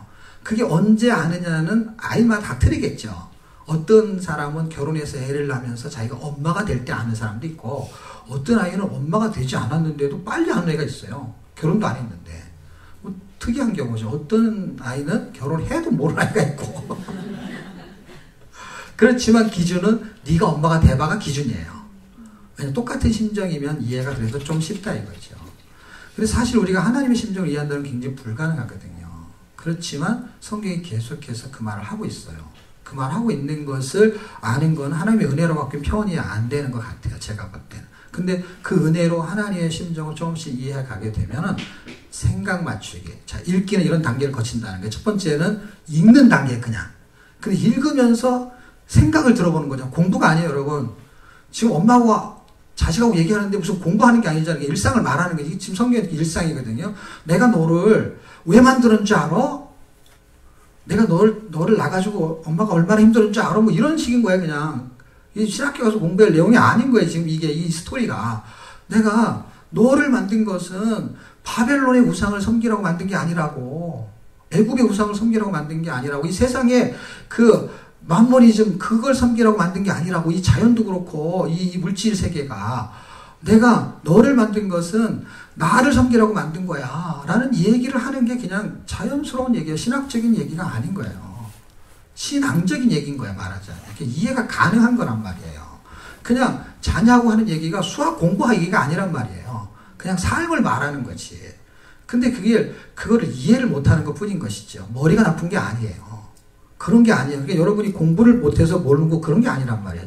지금 제가 설명하는 게 신학적으로 이거는 이런 공부를 해야 알 수 있습니다. 이런 얘기가 아닌 거예요. 그냥 관념만 바꾸면 성경이 팍팍 읽어지게 돼 있어요. 어떤 거는 신학적인 기준, 공부를 하신 분의 전문가의 도움을 받아야 할 내용이 분명히 있어요. 교리적이고 구원론 이런 거가 필요해요. 근데 지금 여기서는 본질적인 어떤 기준을 말할 때 우리가 하나님을 정직하게 섬기는 그 위치에서 바른 기준을 보게 지금 굉장히 풀어서 설명하고 있거든요. 그러면 두 번째 단계가 뭐냐면 읽다가 듣는데 엄마 얘기를 듣는데 이건 아닌 것 같은 소리를 자꾸 하는 것처럼 성경이 내가 갖고 있는 세상의 가치관의 기준으로 들을 때 이게 안 들리잖아요. 그러니까 무슨 소통을 하는 단계에서 뭐가 이루어지냐면요. 생각 맞추기가 생기는 거예요. 그분의 생각은 그렇고 내 생각은 이렇고의 차이점을 계속 만나는 거야 지금. 이번에 읽을 때 다음에 읽을 때 그분은 계속 그런 얘기를 해요. 근데 어느 날 내가 은혜가 생기면서 그 얘기를 받아들여지기 시작할 때 공부하는 게 아니라니까. 공부하는 거로는 절대로 해낼 수가 없는 게 있어요. 공부는 해야 되는데 공부로 안 되는 게 있다 이 뜻이에요. 예를 들면 전지전능하시고 무소부재하시고 공부할 수 있어요 없어요? 아니 공부 하나님은 어떤 분입니까? 할 때 전지전능하신 분이라 공부할 수 있어요 없어요? 있죠. 그리고 공부해야 되죠. 왜냐하면 그렇게 성경이 말하고 있으니까. 그분은 어디나 계시고 모든 것을 할 수 있다. 그렇게 말하잖아요. 그렇죠? 그걸 공부할 수 있어요. 그런데 그분이 어디나 계시고 뭐든지 아는 그분을 알았어요. 우리가 공부로. 근데 삶으로는 몰라요. 모르는 걸 뭘로 증명할 수 있느냐? CCTV로 증명할 수 있어요. CCTV가 이렇게 딱 달려있으면은 달려있지 않은 거하고 비교가 되는 거는 이해가 되죠. 그러니까 비교가 된다는 건 뭐냐면 도둑놈을 기준으로 잡을 때 CCTV가 달려있으면 쉽게 도둑질을 못하지만 만약에 도둑질을 하려고 하는데 그게 없어요. 그러면 훨씬 쉽게 할 수 있죠. 그럼 신앙생활도 똑같은 거죠. 도둑질은 아니지만 하나님이 계시다면 설마 그렇게 할 수 있을까 하는 그런 거 있잖아요. 근데 하나님은 어디나 계시다며. 근데 살 때는 공부는 어디나 계시고 살 때 신학 지식은 어디나 계셔. 신앙생활은 어디나 안 계셔. 제 말이 이해가 돼요? 맞죠? 그러니까 공부는 필요 없는 게 아니라 공부한 것이 삶으로 연결되는 과정을 이해하기 위해서 공부가 필요해요. 그런데 공부를 했기 때문에 되는 건 아니라는 걸 말하고 싶은 거예요. 이걸 잘못 오해하는 사람은 공부하지 말라는 걸 들어버려. 공부를 하지 않으면 기준이 없기 때문에 이걸 해야 되나 말아야 되나 자체가 없기 때문에 그건 아닌 거고. 공부는 전제하고 공부라는 건 이미 있어야 되는 거고 학습은 있어야 되고 그걸 삶으로 전환하는 거는 공부 자체가 주는 힘이 없을 수 있다는 거예요. 그리고 없어요. 성경을 읽어보면 그게 안 나타나요. 그냥 아는 거예요. 그걸 믿는 거는 다른 에너지가 움직인다는 걸 제가 발견한 거예요. 그게 성경 읽기예요. 결론을 말하면 그게 성경 읽기예요. 그러니까 학습 공부를 하는 거, 성경 공부를 하는 건 지식이 습득이 되는 거예요. 그걸 통해서 그걸로도 뭐가 되지 않습니까? 되죠. 근데 그 자체가 아니라 거기서 움직이는 게 있단 말이에요. 그 움직이는 그 물질이 있어요. 그게 뭐냐면 믿음을 산출시키는 물질이 있거든요. 이런 거예요. 강원도 같은 데 가면 큰 그 바람개비가 있어요. 그걸 왜 만들어놨죠? 바람을 받아가지고 나중에 그걸 에너지로 쓰려고 그랬잖아요. 그러면 바람을 받아서 전기를 쓰려고 하면은 그것을 변화하는 장치가 뭔지는 모르지만 있어야 될까요? 없어야 될까요? 있어야지. 없으면 그냥 바람으로 나가는 거죠. 그러려면 뭐 하려고 그걸 해요? 바람을 그냥 맞으면 되는데. 근데 그걸 잘 축적을 했다가 나중에 쓸 때는 전기예전을 쓰려고 하는데 하려면 전기를 내보내려고 하는 뭔가가 있어야 되잖아요. 과학적으로는 모른다고 해도 그거는 이해가 되죠. 그럼 신학 지식을 우리가 받아들였어요. 바람을 받아들이듯이. 그러면은 받아들인 것이 삶으로 나가려면 무슨 장치가 있어야 돼요? 아니면 그대로 나가야 돼요? 장치가 있어야 돼. 그대로 나가면 뭐가 나가는 거냐면 이렇게 나가는 거예요. 잘 보세요. 저를. 이게 머리잖아요. 근데 지식이 이제 머리로 오는 거잖아요. 그렇지? 이렇게 와가지고 이렇게 나가는 게 여과장치가 없는 거예요. 어디죠? 어디죠? 머리니까 여기서부터 합자고요. 이렇게 해서 그냥 여기로만 나가는 거야. 그냥 들은 대로 말하고 그럼 그렇게 하면 안 된대. 이런 말 할 수 있어요. 안 된대는 하지만 그렇게 안 되는 건 자기는 계속 하고 있는 거예요. 자기한테 현실로 나타나지 못할 상황이 여기로 나가는 거예요. 그게 지식이에요. 교사도 할 수 있어요. 가리키는 한도 내에서는 그걸 할 수 있어요. 그런데 바른 신학 지식을 가지고 바른 신앙생활을 하게 될 때는 신앙생활을 목적으로 신학 지식이 들어오는 거잖아요. 바람 에너지를 받는 목적이 그거를 에너지로 쓰려고 했던 것처럼 목적이 있었던 거죠. 신학 지식 자체. 그럼 예수 안 믿는 사람은 신학 지식이 있을 수 있냐 없냐? 있지요. 공부하면 되니까. 그러니까 목적은 공부 자체에 있는 게 아닌 거죠. 그 공부를 통해서 뭘 하고 싶은 게 있었던 거죠. 그 신학 공부는 당연히 해야 되지만 신학 공부라는 게 뭐냐면 성경 지식이 신학이라는 의미야. 지식 전달을 신학이라고 말한 거고 삶의 의미는 신앙이라고 말한 거야. 이렇게 대차대조를 하려고 하기 위해서. 그러니까 성경 공부도 다 신학적인 내용이죠. 그렇죠? 근데 그 성경 공부를 하든 신학교 가서 하든 뭘 하든 그것을 살아내려고 할 때 공부만 해갖고는 안 된다 이 말을 하고 싶은 거예요. 지식이 있는 건 잘못된 건 아니지만 지식이 곧바로 믿음으로 산출되지는 않는다라는 게 성경의 견해고 제가 읽어보니까 저도 그게 맞는 것 같아요. 그러면 뭐가 있어야만이 삶으로 전환이 될까요? 이거는 우리가 아까 했던 건 몰라도 상관없어요. 이거를 내가 이걸 몰라가지고 말이야 그 에너지를 모를 줄 몰라 너무 답답해. 그런 사람이 있어요, 없어요? 이거 지금 바람을 받아가지고 이게 전기회로 나갈 때 이거를 알아야 되는데 이거를 몰라가지고 내가 참 신앙생활하기 힘들어. 그런 사람 있어요? 없죠? 예, 몰라도 돼 이거예요. 근데 사실 이건 알아야 되거든. 성경 지식이 들어와가지고 그 다음에 이걸 삶으로 나갈 때 이게 뭐가 있어야 삶으로 나가는지 모르면 안 되잖아요. 그렇죠? 내가 나한테 나가기 때문에 알아야 되거든. 저거는 전달을 받기 때문에 몰라도 상관없어.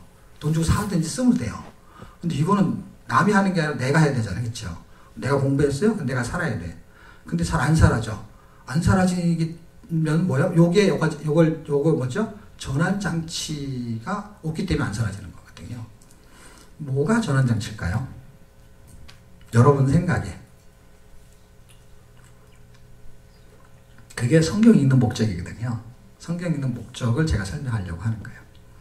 그거의 정답이 요거예요. 요 지식이 이렇게 와서 믿어질 때만 사라져요. 그거를 신학적인 용어로 믿음이라고 해요. 그래서 믿음이 어떻게 생성되느냐 하는 거, 공부로도 생성될 수 있냐? 될 수 있죠. 예. 그런데 성경은 패턴을 다르게 만들어놨어요. 읽는 거, 권하는 거, 가르치는 거. 다시 말하면 성경 읽기, 디모데전서 4장 13절에 바울이 한 사람이 디모데한테 목회서신을 써요. 그러면서 예배소교회 가장 중요한 세 가지의 사역에 디보트하라고 해요. 헌신하고 창념하라. 제가 읽을 때는 어떻게 느껴지냐면 거기에 목숨을 걸어라 이렇게 느껴져요. 바울이 이거에 헌신하라는 거예요. 근데 그 헌신하는 첫 번째가 뭐냐면 한국어 성경에는 이렇게 번역상 생략된 거. 왜냐하면 한국말은 주어를 생략해도 말이 되기 때문에 생략한 것 같아요. 영어 성경을 읽으면은 Public Reading Scripture, 그냥 성경을 공적으로 읽는 일을 첫 번째로 했어요. 그게 공적인 예배소교회의 사역 중에 하나였어요. 그거를 디보트하라고 그러더라고요. 그리고 두 번째는 뭐 Teaching, Preaching. 그래서 우리말로 그냥 해석하면은 하나는 성경 읽기, 하나는 설교하기, 하나는 성경 가리키니까 성경 공부, 이렇게 세 가지를 굉장히 중요한 사역 중에 하나였다라고 제가 보는 거죠. 그런데 한국의 현실이나 대부분의 현실은 공적인 프로그램 중에 하나가 빠져 있는 거예요. 그 세 가지 중에. 공적으로 설교하고, 공적으로 기도하고, 공적으로 성경 공부하고, 공적이라는 건 뭐냐면 교회가 공식화 시켜놓은 거를 말하는 거죠. 그런데 성경 읽기는 퍼스널로 바뀌었잖아요. 언제 어떻게 바뀌었는지 모르지만 바뀌었어요. 근데 제가 역사를 공부하면서 얻은 결론은 중세시대 때 그 기류를 바꿔놓은 것 같아요. 성경을 못 읽게 했어요. 그러니까 지금 예배소교회를 말하는 건 2000년 전이잖아요. 2000년 전에서 한 500년쯤 지나요. 그래서 BC AD 480년경부터 시작해서 1500년경, 1517년 레네상스 부흥기가 되는 곧 1000년의 기간 동안을 중세시대라 그러고, 그거를 우리는 영적으로 암흑시대라고 합니다. 그때 중세시대 때 암흑시대라고 말하는 이유는 그 시대 때 성경을 못 읽게 해서 암흑시대다, 이렇게 보는 거거든요. 그러니까 성경을 못 읽게 했어요. 그리고 그게 이렇게 쭉 흘러와가지고요, 종교개혁을 일으키면서 성경을 읽기 시작했어요. 그런데 어느 날인가 그 다음에 어떤 큰 기류를 제가 못 느끼겠는데, 그건 역사 속에 정말 큰 기류가 있었고, 그런데 성경을 지금 못 읽어요. 중세시대 때는 성경을 못 읽게 했어요. 지금은 못 읽게 하는 교회는 아무도 없어요. 그때는 교회가 못 읽게 했잖아요. 로마 카톨릭이 못 읽게 했으니까. 그 당시 이게 교회였으니까. 이상하게 교회가 못 읽게 했어요. 지금 교회가 읽으라 그래요? 안 읽으라 그래요? 읽으라 그래요. 그러니까 그때는 못 읽게 했고 지금은 못 읽어요. 그러면은 공통점이 뭐예요? 못이에요. 그래서 이 못을 빼야 돼요. 못을 빼면 해결이 돼요. 세 개의 못. 그래서 읽을 수 있는, 읽지 못하는 이유, 뭐 이런 게 있어요. 이제 제가 강의하는 것 중에 이제 여기서 오늘 할 거는 이제 왜 읽어야 되느냐, 이제 그 얘기를 하고 싶은 건데, 왜 읽어야 되느냐도 사실은 서론적인 이야기가 왜 사냐 이 말하고 또 동일한 거예요. 사는 이유를 발견하고 그 다음에 읽는 게 그렇게 살기 위한 에너지를 공급받으려고 읽는 거예요. 그러니까 읽는 게 그냥 일독이 목적이 아닌 거예요. 나이만큼 읽는 게 아니라 밥 먹는 게 분명한 목적이 있잖아요. 안 먹으면 죽기는 하지만 그거는 이제 소극적인 의미고 적극적인 의미가 있잖아요. 그런 것처럼 읽는 것은 그 본질적인 걸 하기 위해서 읽는 거예요. 그러면서 읽는 거는 수단이고 목적이 있는 거예요. 그리고 읽는 거를 90일에 읽냐, 100일에 읽냐, 아니면 50일에 읽냐, 그거로 1년에 한 번 할 거야, 두 번 할 거야 하는 거는 그거는 목적이 아니고 목표예요. 그 사람마다 목표는 다 달라도 상관이 없어요. 그 사람의 시간과 환경에 따라서. 근데 목표는 다 달라도 목적은 다 같아야 되거든요. 왜냐하면 어떤 목적, 성경이 나한테 읽히려고 쓴 저자의 의도를 읽어내는 거예요. 그게 뭐냐면 기록된 목적이에요. 그러니까 하나님이 성경을 기록한 목적이 있을까요? 없을까요? 내가 잘 모르는 것뿐이지 있는 거거든요. 기록 목적을 읽어야 되는데 기록 목적이 있는 게 아니라 내가 궁금한 걸 읽잖아요. 궁금한 걸 공부하잖아요. 그러니까 기록 목적을 놓치니까 초점을 놓치는 거예요. 그러니까 엉뚱한 걸 공부할 때도 있는 거예요. 근데 기록 목적을 알게 되면 부수적인 거를 100% 몰라도요, 본질을 알아버리게 되기 때문에 성경이 어느 정도 보여요. 근간이 이루어져요. 그러면 굉장히 답답한 게 해소가 되고요. 그 다음에 뭐 여러분이 배웠던 연대, 인명, 지명 이런 것들은 날개를 다는 거예요. 왜냐하면 그 부수적인 설명을 잘 할 수 있는 거예요. 근데 본질이 없는 상태에서 날개만 있으면 어떻게 돼요? 몸뚱아리는 없고 날개만 있어. 본질을 알아내는 설명을 지금 제가 하고 싶은 거고, 그것이 목적을 이루는 건데 그 목적은 성경 읽기하고 굉장히 부합된다는 거예요. 다시 말하면 성경 읽기가 뭘 가져다 주냐? 믿음을 가져다 준다라는 거예요. 제 견해는. 그럼 뭐 기도하면 믿음이 안 생깁니까? 설교를 들으면 믿음이 안 생깁니까? 그런 건 아니에요. 그렇게 해서 믿음이 생긴 거죠. 생겼는데 성경이 그 세 가지의 원리를 말하면서 핵심적으로 가장 중요한 통로를 하나 말하고 있는 게 있다는 거예요. 그 통로를 말하고 있는 거를 제가 결론으로 말하려고 하는 거예요. 그리고 그렇게 하기 위해서는 성경을 읽어야 되는 작업이 필요한 거잖아요. 읽을 때 오는 스트레스가 뭐냐면, 지금 우리는 목적의식이 불분명하기 때문에 읽는 게 힘든데, 목적이 분명하게 되면 읽혀져요. 진짜로 읽혀져요. 읽는데 두 번째 스트레스를 받는 게 뭐냐면 생각이 다른 거예요. 소통이 안 되면 재미가 없거든요. 여러분 탁구나 운동을 하더라도 못 치는 사람하고 잘 치는 사람을 치면은요, 누가 재미없는지 아세요? 잘 치는 사람이 무지 재미없어요. 못 치는 사람은 안 치려고 그래요.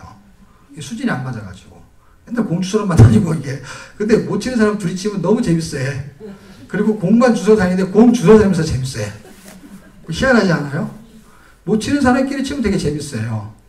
잘 치는 사람은 잘 치는 사람이 쳐야 돼요. 안 그러면 이제 헌신하려고 치면 괜찮고, 잘 받아주면서 그냥 저 사람 이제 훈련용으로, 내가 실습용으로, 그런 게 아니라 자기도 재밌게 좀 쳐보려면 상대도 자기 비슷해야만 이게 좀 재미가 있거든요. 이게 왜 성경이 잘 안 읽혀주고 재미가 없냐면, 이게 내가 생각하는 거 다른 이야기를 하니까 너무 재미가 없는 거예요. 소통이 안 되니까. 그래서 두 번째 스트레스는 이게 소통, 생각 맞추기를 하는 거거든요. 성경을 읽고 생각을 맞추는 거야. 생각을 맞추면서 당신의 말씀이 옳습니다 하는 그 믿음, 은혜가 들어오는 거를 제가 이제 마지막에 설명을 할 거고, 그렇게 해서 들어오게 되잖아요. 그러면 형통이라는 단어로 가요. 마지막 단계. 그 형통은 순종의 단계예요. 그러니까 두 번째 단계는 제가 나중에 설명할게요. 두 번째 단계에서 벌어지는 일은 믿음이 생기는 건데, 그 믿음이 생기는 건 어떤 원리인지를 좀 복잡하니까 나중에 설명하고, 그렇게 돼서 결론적으로 나한테 오는 거는 뭐냐면 순종의 단계예요. 그게 형통이에요. 그 형통의 단계는 결국 뭘 말하냐? 성경 구절을 하나 찾아볼게요. 창세기 39장 3절과 23절.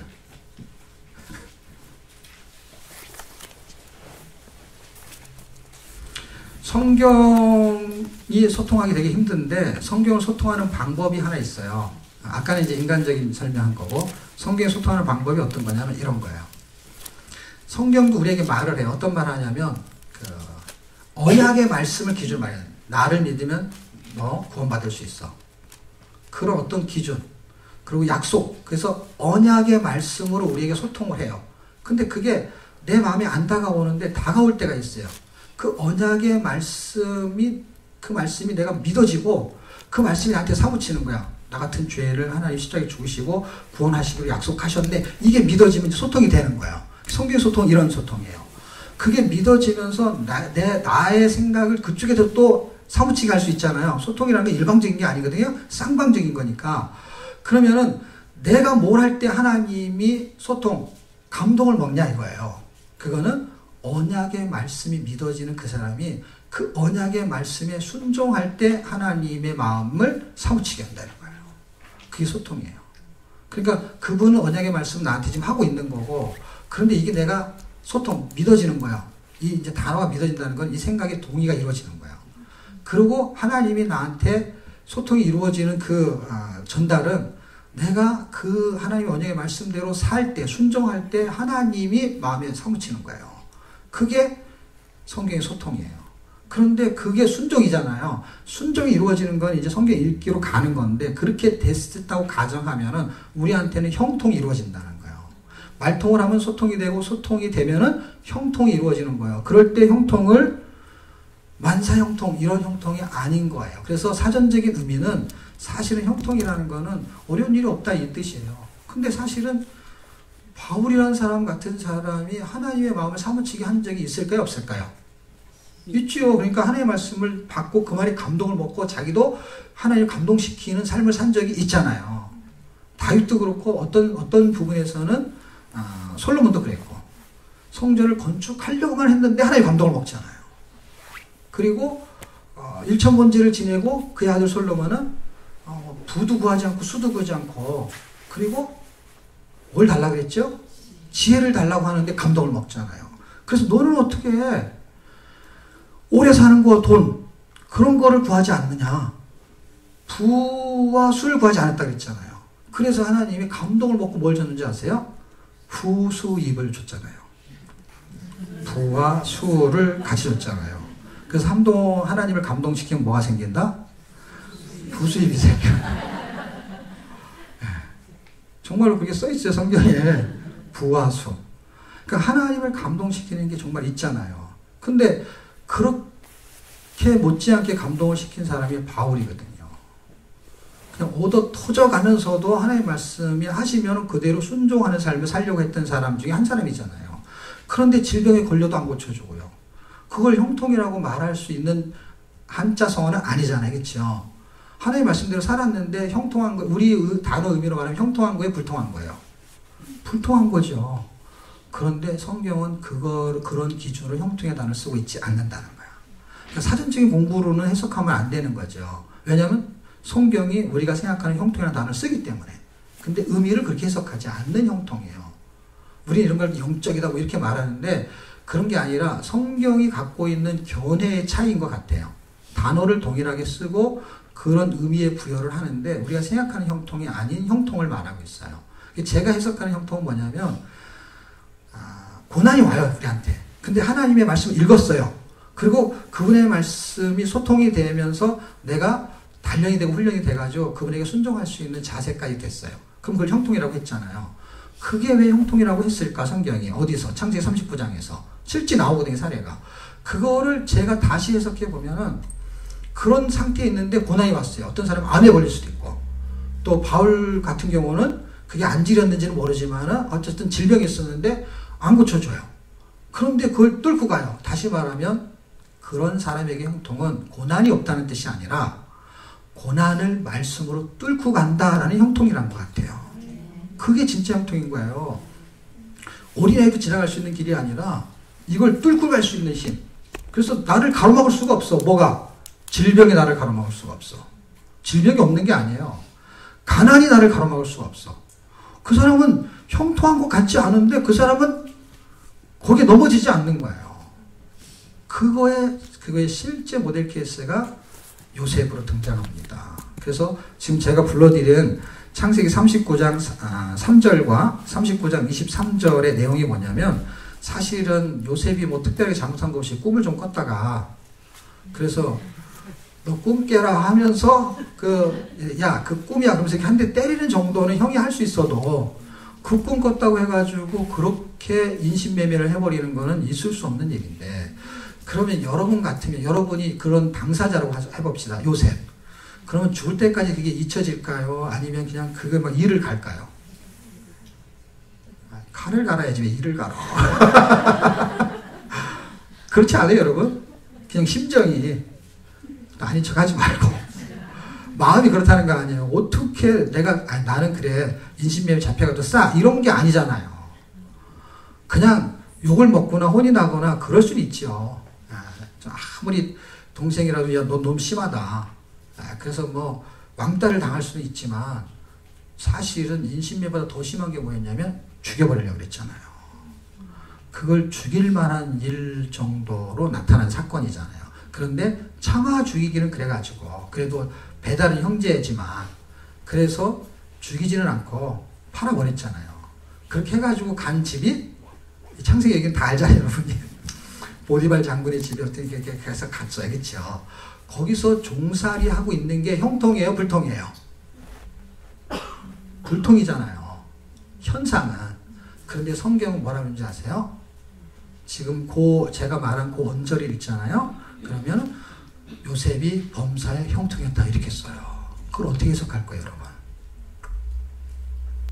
총리가 됐을 때 형통이다 하면 말이 되죠. 근데 지금 이게 종살이 하고 있는데 성경은 거기에 범사라는 단어까지 써요. 아니 어쩌다 형통할 수 있죠. 범사는 뭐예요? 에브리 언제나 뭐 어려운 일이 없었다라는 느낌으로 오는 거잖아요. 지금 우리가 그때 일기를 다 읽을 수는 없지만 어떤 걸 형통으로 지금 해석하고 있냐고요. 종살이를. 그리고 누명까지 써가지고 이번에 어디까지 가요?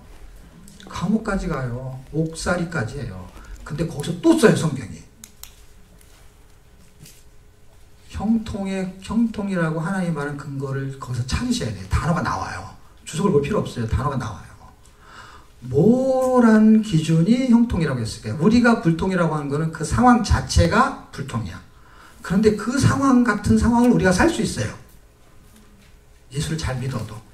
그리고 예수를 안 믿는 사람은 그런 형통이 또 그런 고통이 없을 수도 있고 이게 상반되게. 그런데 그런 고통을 겪는 우리가 성경은 형통이라고 보는 그 기준이 뭘까요? 예, 하나님이 함께 계심으로. 그래서 제가 거기서 힌트를 얻었어요. 처음에는 그걸 잘 이해를 못했는데 힌트를 얻으면서 형통은 환경이 아니라 하나님과의 관계다라는 걸 알게 됐어요. 임마누엘이라는 걸 관계로 이해하셔야 돼요. 하나님과의 관계 때문에 형통한 게 그는. 그래서 그가 종살이라든 옥살이라든 그는 괜찮은 거예요. 그러니까 바울이 형통했던 거 알 것 같더니 그가 감옥에 갇혔어요. 우리 같으면 막 탄원서를 써요. 옥중서신을 써요. 옥중서신이 그런 거잖아요. 그럼 옥중서신 쓴 게 있잖아요. 근데 옥중서신에서 읽어보면 뭐라고 써있냐면요. 우리 같으면 옥중서신 쓰면은 이 감옥에서 빨리 내보내달라고 빨리 기도를 하세요. 감옥에 나가게. 근데 바울은 어떻게 썼는지 아세요? 옥문이 열리게 기도한 게 아니라 전도의 문이 열리게 기도했어요. 그는 자유했던 거예요. 그는 감옥에서도 형통한 거야. 어떤 형통? 하나님과의 관계. 하나님의 관계가 무너지지 않는 거야. 상황은 안 좋을 수 있어요. 질병에 걸릴 수도 있고, 뭐, 오해를 사가지고, 뭐, 사업을 하는데 부도가 날 수도 있고, 사람이 오해를 당할 수도 있고, 그런데 하나님의 관계에서는 놓치지 않는 거예요. 그런데 하나님은 어떤 일을 하셨냐? 그런 상황에서도 그걸 뚫고 나갈 수 있는 믿음을 주고 은혜를 주기 위해서 하나님은 말씀으로 단련했다 이런 게 들어있는데 창세기에만 없어요. 또 이게 창세기에만 없고 이렇게 그냥 형통했다는 얘기인데 어떻게 해서 형통했냐라는 이야기는 시편에 쓰고 있어요. 왜 하나님은 그럴까요? 아까 창세기에는 창조의 목적이 안 쓰이고 어디서 있었죠? 이사야로 이사를 가야 돼요. 거기서 이사 가서 보면 나와요. 그러니까 하나님은 성경을 다 읽어보게 만들 작정을 하셨던 것 같아. 끝에까지 읽어봐. 그럼 거기 답이 써있어. 네, 그래서 시편을 읽으면 이 얘기가 나와요. 시편 105편 17절 19절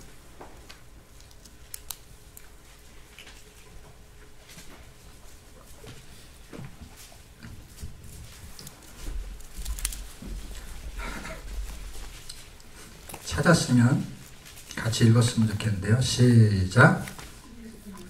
아직 못 찾았어요? 105편 시편 105편 17절, 18절, 19절. 시작. 그가 한 사람을 앞서 보내셨으며 요셉이 종으로 팔렸도다. 그의 발은 착고를 차고 그의 몸은 쇠사슬을 매었으니 곧 여호와의 말씀이 임할 때까지라. 그의 말씀이 그를 단련하였도다.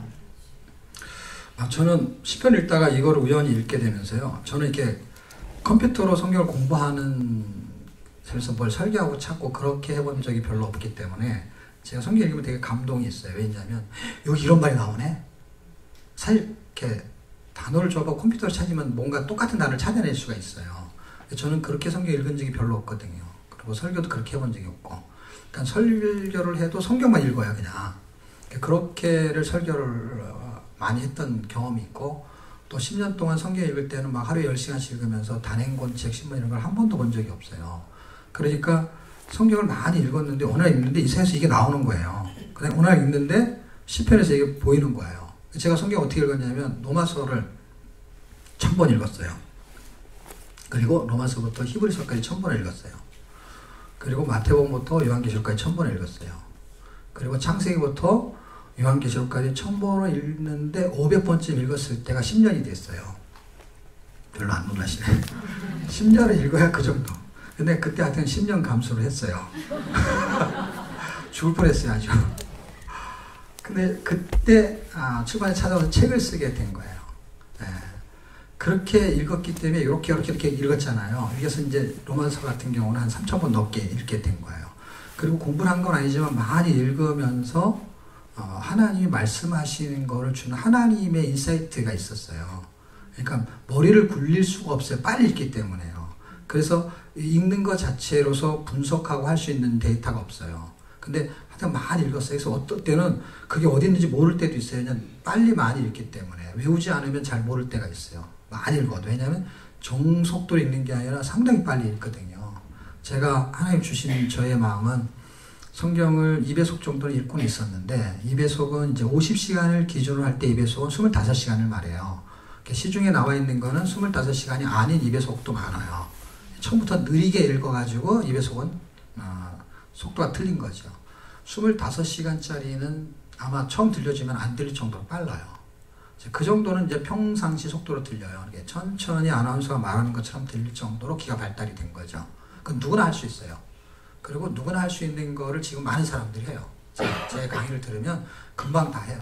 그럼 시간 세이브가 엄청나게 됩니다. 그리고 그거를 과학적으로 논리적으로 제가 이미 임상이 된 상태에서 어떤 책을 보고 나서 이 사람들이 정말 내가 한 말을 학문적으로 뒷받침하고 있는 책을 발견하고는 여러 책을 몇 개를 읽고 요약 정리해서 내가 경험한 거를 어느 학자가 말한 거, 성경을 말한 거 아니지. 그 사람이 말한 원리를 뇌의 구조가 있는가, 뇌 과학자가 말한 거, 그런 원리들을 몇 가지를 이제 써서 책을 써서 도움을 주는 책이 하나 있어요. 그런 경험을 제가 했기 때문에 이게 보이는 거예요. 그리고 성경을 많이 읽으면서 이 성경에 말하는 어떤 원리를 이 성경 자체가 설명하게 돼 있어요. 읽으면 내가 분석하지 않아도 이 구조가 잡혀요. 그러니까 이런 거, 어떤 사람이 책을 쓴 건 이런 거죠. 영어 공부 절대로 하지 말아라. 이런 책이 한국에 한참 유행한 적이 있었어요. 그런 사람들의 논리는 뭐냐면 통으로 된 문장을 많이 읽기만 해도 문법의 구조가 뇌에서 체계를 잡는다라는 원리예요. 고대 영문학 교수였던 어떤 교수도 그런 말을 한 적이 있고. 그런데 미국에서 태어난 아이가 엄마가 말하는 것이 예를 들면 1형식, 3형식 이런 걸 가르쳐 준 적이 없고 ABC를 배운 적이 없는데 그냥 그들이 갖고 있는 언어의 구조, 문화 체계를 말을 하는 거를 계속 듣기만 했는데 그 아이가 나중에 말할 때는 문법을 공부 안 했지만은 그 문법에 맞는 언어를 쓰는 거죠. 문장을 쓰는 거예요.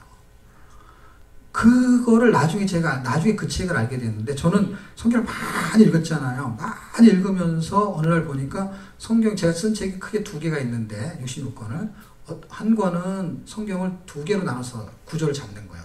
이렇게 전반부 후반부. 또 하나의 책은 66권 전체를 서론 본론 결론.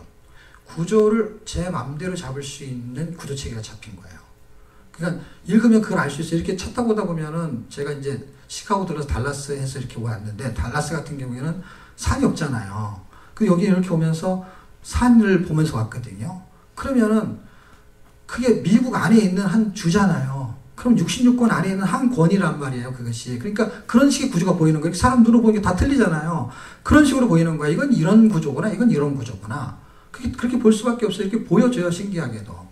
그거를 당신은 신학을 했으니까 알잖아. 신학을 했을 때 몰랐던 거거든요. 그게 뒷바탕이 되는 게 있었는지는 모르겠어요. 근데 그렇게 말하면 할 말이 없지만, 그걸 해도 몰랐던 게 있었거든요. 아무리 공부를 해도 그렇게 보이지 않았던 거. 그게 읽는데 보이는 거예요. 이걸 보면서 성경을 하나님이 우리한테 주셨을 때는 모든 예수 믿는 사람을 다 성경학자 만들려고 성경을 준 건 아닌 거구나. 성경학자는 필요하지만, 교사가 필요하니까.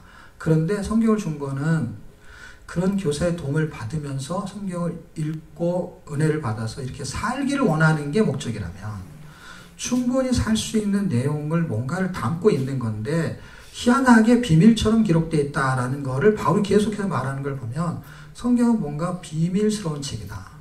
성경 안에, 그러니까 성경의 비밀은 언약 안에 있는 감추어져 있는 비밀 같아요. 성경이 언약 안에 감추어진 비밀이거든요. 그래서 구약, 신약, 이 언약이잖아요. 이거에 감추어져 있는 것 같아요. 그것이 풀어지는 이야기를 66권이 유기적으로 쓰는 거예요. 원 스토리, 원 포인트를 이렇게 시대의 흐름에 따라 쓰는 걸 시대를 연구하면은 연대기가 되는 것 뿐이에요. 인명을 공부하면은 인물 성경 공부를 하게 되는 거고. 근데 그게 시간과 인물을 다 거쳐가지고 창세부터 출발해 요한계시록 가는 거에는 하나의 스토리에 하나의 포인트를 설명하고 있는 거를 제가 발견한 거예요. 그래서 책을 쓴 거예요. 저는 저 책을 쓰게 될 때 5개월 만에 썼는데, 아까 목사님 설명하신 책이요. 그런데 5개월 동안 쓰는 동안에 일상생활 하면서 썼거든요. 도서관 가서 쓰지 않고.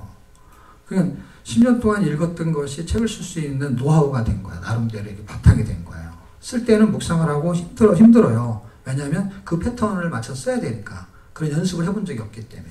근데 읽었던 바탕이 그 힘이 나오는 걸 발견했어요.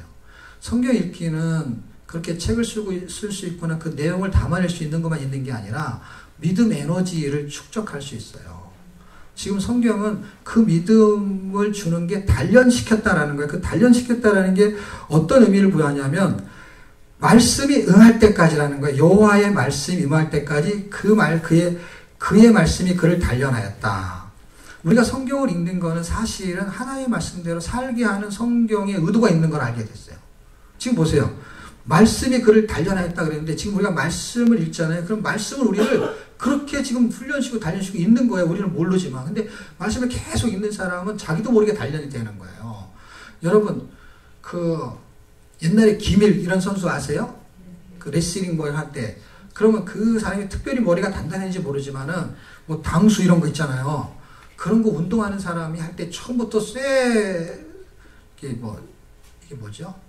무쇠다리로 태어난 게 아니잖아요. 그렇죠? 이걸 계속 연습을 한대요. 그럼 어느 날 돌을 깰 수 있을 정도로 이게 단단해진대요. 우리가 지금 치면 이게 부러지죠. 이 뼈가. 근데 이걸 연습을 하잖아요. 그러면은 그게 부러진대요. 그런 거를 다른 말로 말하면 훈련, 단련, 연단 이렇게 말해요. 성경이 우리를 연단시키는데 기준이 뭐냐? 당신의 말씀이 응할 때까지라는 건 뭐예요? 당신의 생각, 계획이 그렇게 당신이 원하는 계획이 있잖아요. 그 계획이 이루어질 때까지. 만약에 여러분이 그 요셉의 이야기를 잘 아신다면 요셉이 감옥에서 있었을 때 꿈을 맞춰주잖아요. 거기 감옥에 들어온 그 술 맡은 간호하고 그 다음에 떡 맡은 간호에 들어왔을 때 근데 그 말대로 정말 되어지잖아요. 그래서 되어져 갖고 한 사람은 정말 사형을 내려 죽고 한 사람은 다시 복권해서 왕한테로 가잖아요. 그때 이 사람도 그 생활을 받겠죠. 그래서 이 사람은 정말 잘못 없이 또 온 것 같아. 그리고 만약에 왕한테 가면은 자기가 여기서 억울하게 들어온 거를 좀 얘기해서 사면해달라 이런 얘기를 한 거예요. 그랬는데 가서 곧바로 얘기를 했어요? 아니면 시간이 한참 지났는데도 얘기를 안 했어요?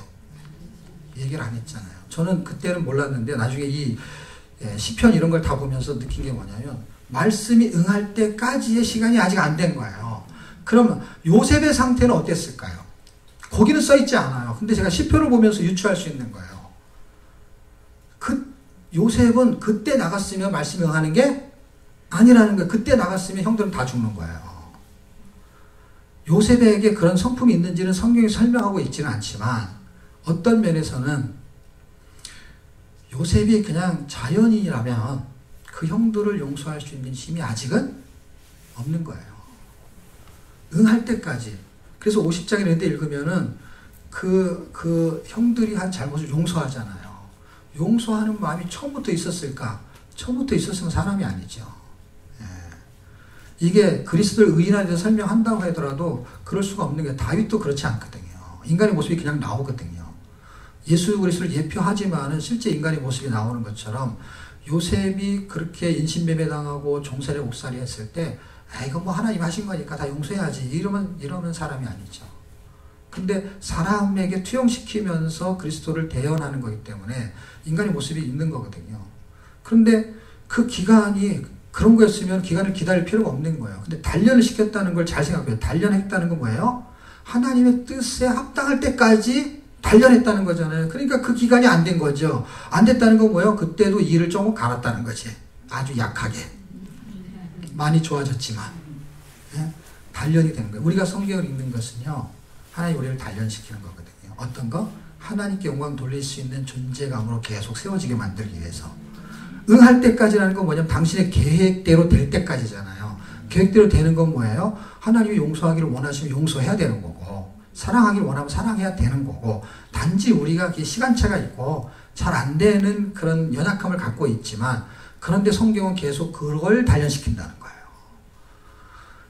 권투 선수가 권투를 단련하든지 태권도를 단련하든지 그걸 계속 하잖아요. 그럼 우리가 하나님의 말씀대로 살려면 뭘로 단련해야 될까요? 말씀으로. 그래서 말씀으로 단련되면 말씀의 용사가 되는 거고 기도로 단련되면 기도의 용사가 되는데 그 용사는 제가 말하는 건 합성어예요. 용서하고 사랑하고. 그게 용사예요. 막 나가서 막 싸우는 그런 거만 있는 게 아니라 우리는 그리스도인들은 그렇게 싸우지 않잖아요. 죽잖아요, 그냥. 근데 이기잖아요. 그게 용사잖아요. 용사인데 뭐 하는 용사요? 용서하고 사랑하는 거. 근데 그건 아무나 하는 게 아니라 단련이 돼야 되는 거죠. 요셉도 단련이 된 거예요. 저절로 된 게 아니고. 그렇게 하기 위해서 하나님이 단련시키기 위해서 하나님 우리가 성경을 일으키는데 시간이 거의 다 됐으니까 엑기스만 말할게요. 왜 읽어야 되느냐 할 때 신명기 28장은 이 하나님의 말씀 계명을 지키면 복을 준다 뭐 이런 말이 있어요. 그런데 지키면이 순종이라는 단어예요. 순종하면 복을 준다 할 때 그 복의 개념은 세상에 잘 사는 복도 복이지만 사실은 하늘에 신령한 에베소 1장 3절에 있는 복을 말하는 거예요. 그 다음에 영생의 복 이런 걸 말하는 거예요. 구원의 복 이런 걸 말하는 거예요. 그냥 하나님을 소유한 복 이런 걸 말하는 건데 어쨌든 그분의 말씀대로 사는 복 뭐 이런 걸 말하는 건데 그게 되려면 뭐가 있어야 되죠? 순자로 시작해서 종자로 끝나는데 순종이 필요해요. 그럼 보세요. 여러분 우리가 하나님을 사랑한다고 하지만 하나님께 순종은 잘 되나요? 안 되나요? 제가 질문할게 대답해 보세요. 하나님을 사랑하십니까? 하나님의 말씀대로 순종은 잘 되십니까? 노맨이라고 하면 돼요. 뭐라도 써요. 아멘 노맨. 사랑은 하지만 순종은 잘 안 돼요. 안 하는 게 아니라 그래서 잘 되십니까? 라고 말한 거예요. 하십니까? 안 하십니까가 아니라 우리는 다 순종을 하려고 하죠. 잘 안 되는 거죠.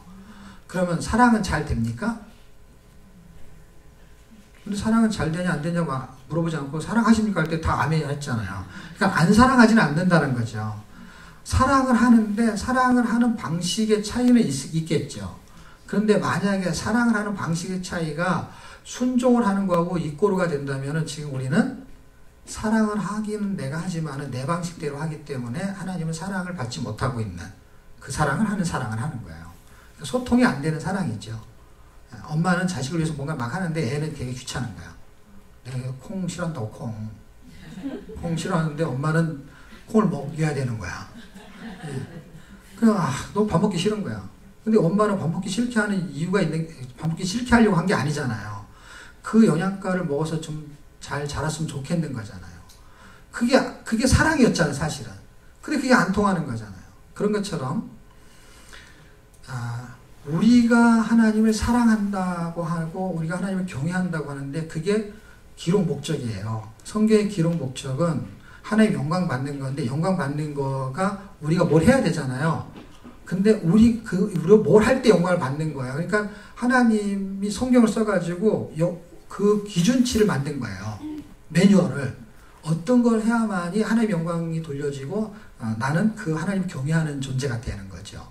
그랬을 때 사람의 본보는 전도서 12장 13절에 일의 결국을 다 들었으니, 전도서가 그 전도서의 이야기가 인생론인데, 인생이 결국이 뭐냐 할 때 하나님을 경외하는 게 사람의 본분이다 이렇게 말해요.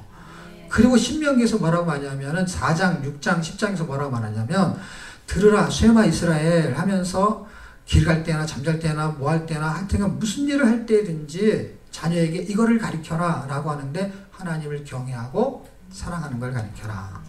당연히 우리도 그렇게 해야 되지만 그것까지도 부연된 게 뭐냐면 자녀에게까지도 가르쳐라는 거예요. 그럼 하나님을 사랑하고 경외하는 게 구약의 핵심적인 이야기고, 결국은 신약에도 하나님을 사랑하고 경외하는 거예요. 사랑은 이해하기가 쉬워요. 경외는 좀 어려워요. 그런데 적어보세요. 창세기 22장 12절. 읽지는 않고 제가 설명할게요. 시간이 다 돼서. 이삭의 번제 사건이 22장은요. 22장이 번제 사건인데, 하나님이 이삭을, 애가 없을 당시에 이삭을 줬잖아요. 그런데 도로 달래는 거예요. 참 야박하죠. 다 키웠는데 그때 달래는 거야. 처음부터 자기가 키우든지. 그래가지고 달래는데 그냥 주는 것도 참 주기 쉽지 않은데 그걸 죽여서 달래요 또. 어떤 부모가 그걸 죽일 수 있을까요? 근데 어쨌든 거두절미하고 그거를 실행하는 거예요. 12절이. 22장 12절이. 실행을 할 때 하나님 천사를 동원해서 그 팔을 잡는 그런 그림도 있거든요. 그 칼을 들고 있는 손을 잡아야 잡아요. 그러면서 하는 말이 있어요. 이제 네가, 아브라함이 나를 경외하는 줄 내가 이제 인정하겠다. 알았다. 뭘 했는데 경외라고 쓰고 있죠? 순종이죠. 그걸 명사화시키면 순종이잖아요. 하나님의 말씀에 순종할 때 하나님을 경외하는 거잖아요. 그런데 그 순종이 경외고 사전적인 의미는 달라요. 근데 문장 속에서 그 단어를 같은 의미로 해석하고 있잖아요. 그래서 경외를 이해하기 쉬운 거는 내가 하나님 어떻게 경외하지? 순종하면 경외하는 걸로 그분이 이해해 주겠다는 거예요. 그러면 사랑이라는 걸 우리가 말한 적 있잖아요. 사랑이 뭐하고 동의어가 되냐면 순종하고 동의어예요. 그러면은 이 세 단어가 다 동의어예요. 하나님을 경외하고 하나님을 사랑하는 거는 하나의 그 신학적인 지식만 있으면 이 두 개가 다 되는 거예요. 이 두 개를 다 할 수 있는 명사는 딱 하나예요. 순자로 시작해서 종자로 끝나는 거예요. 그래서 경외를 하려면 순종하면 되고, 사랑하려면 뭐 하면 돼요? 순종을 하는 거예요. 근데 순종은 안 되는데 사랑은 됐다 그랬잖아. 요거까지 설명할 때는 사랑이 아니라 경외니까. 근데 신약 성경 한 구절 설명하면 여기는 순종이 사랑이라고 설명하거든요. 여기는 순종이 경외라고 설명하고. 그러니까 이 세 단어가 같은 단어인데 공통적인 단어 하나만 하면 돼요. 하나가 뭐예요? 순종하면 두 개를 다 하는 거예요. 그렇게 인정하니까. 요한복음 14장 21절.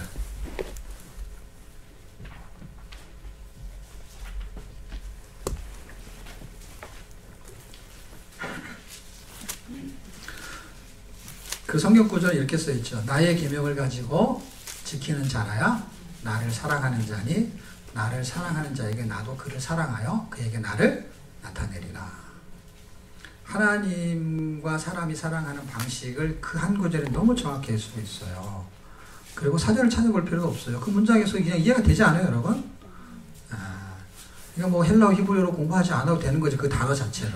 어느 정도는, 왜냐하면 그렇게 설명해서 이해를 급히 하는 학자가 필요하지만은 모든 사람이 다 그런 식으로 공부를 할 수 없기 때문에 그냥 읽어도 어느 정도는 충분히 하나님의 뜻을 알 수 있다는 거죠.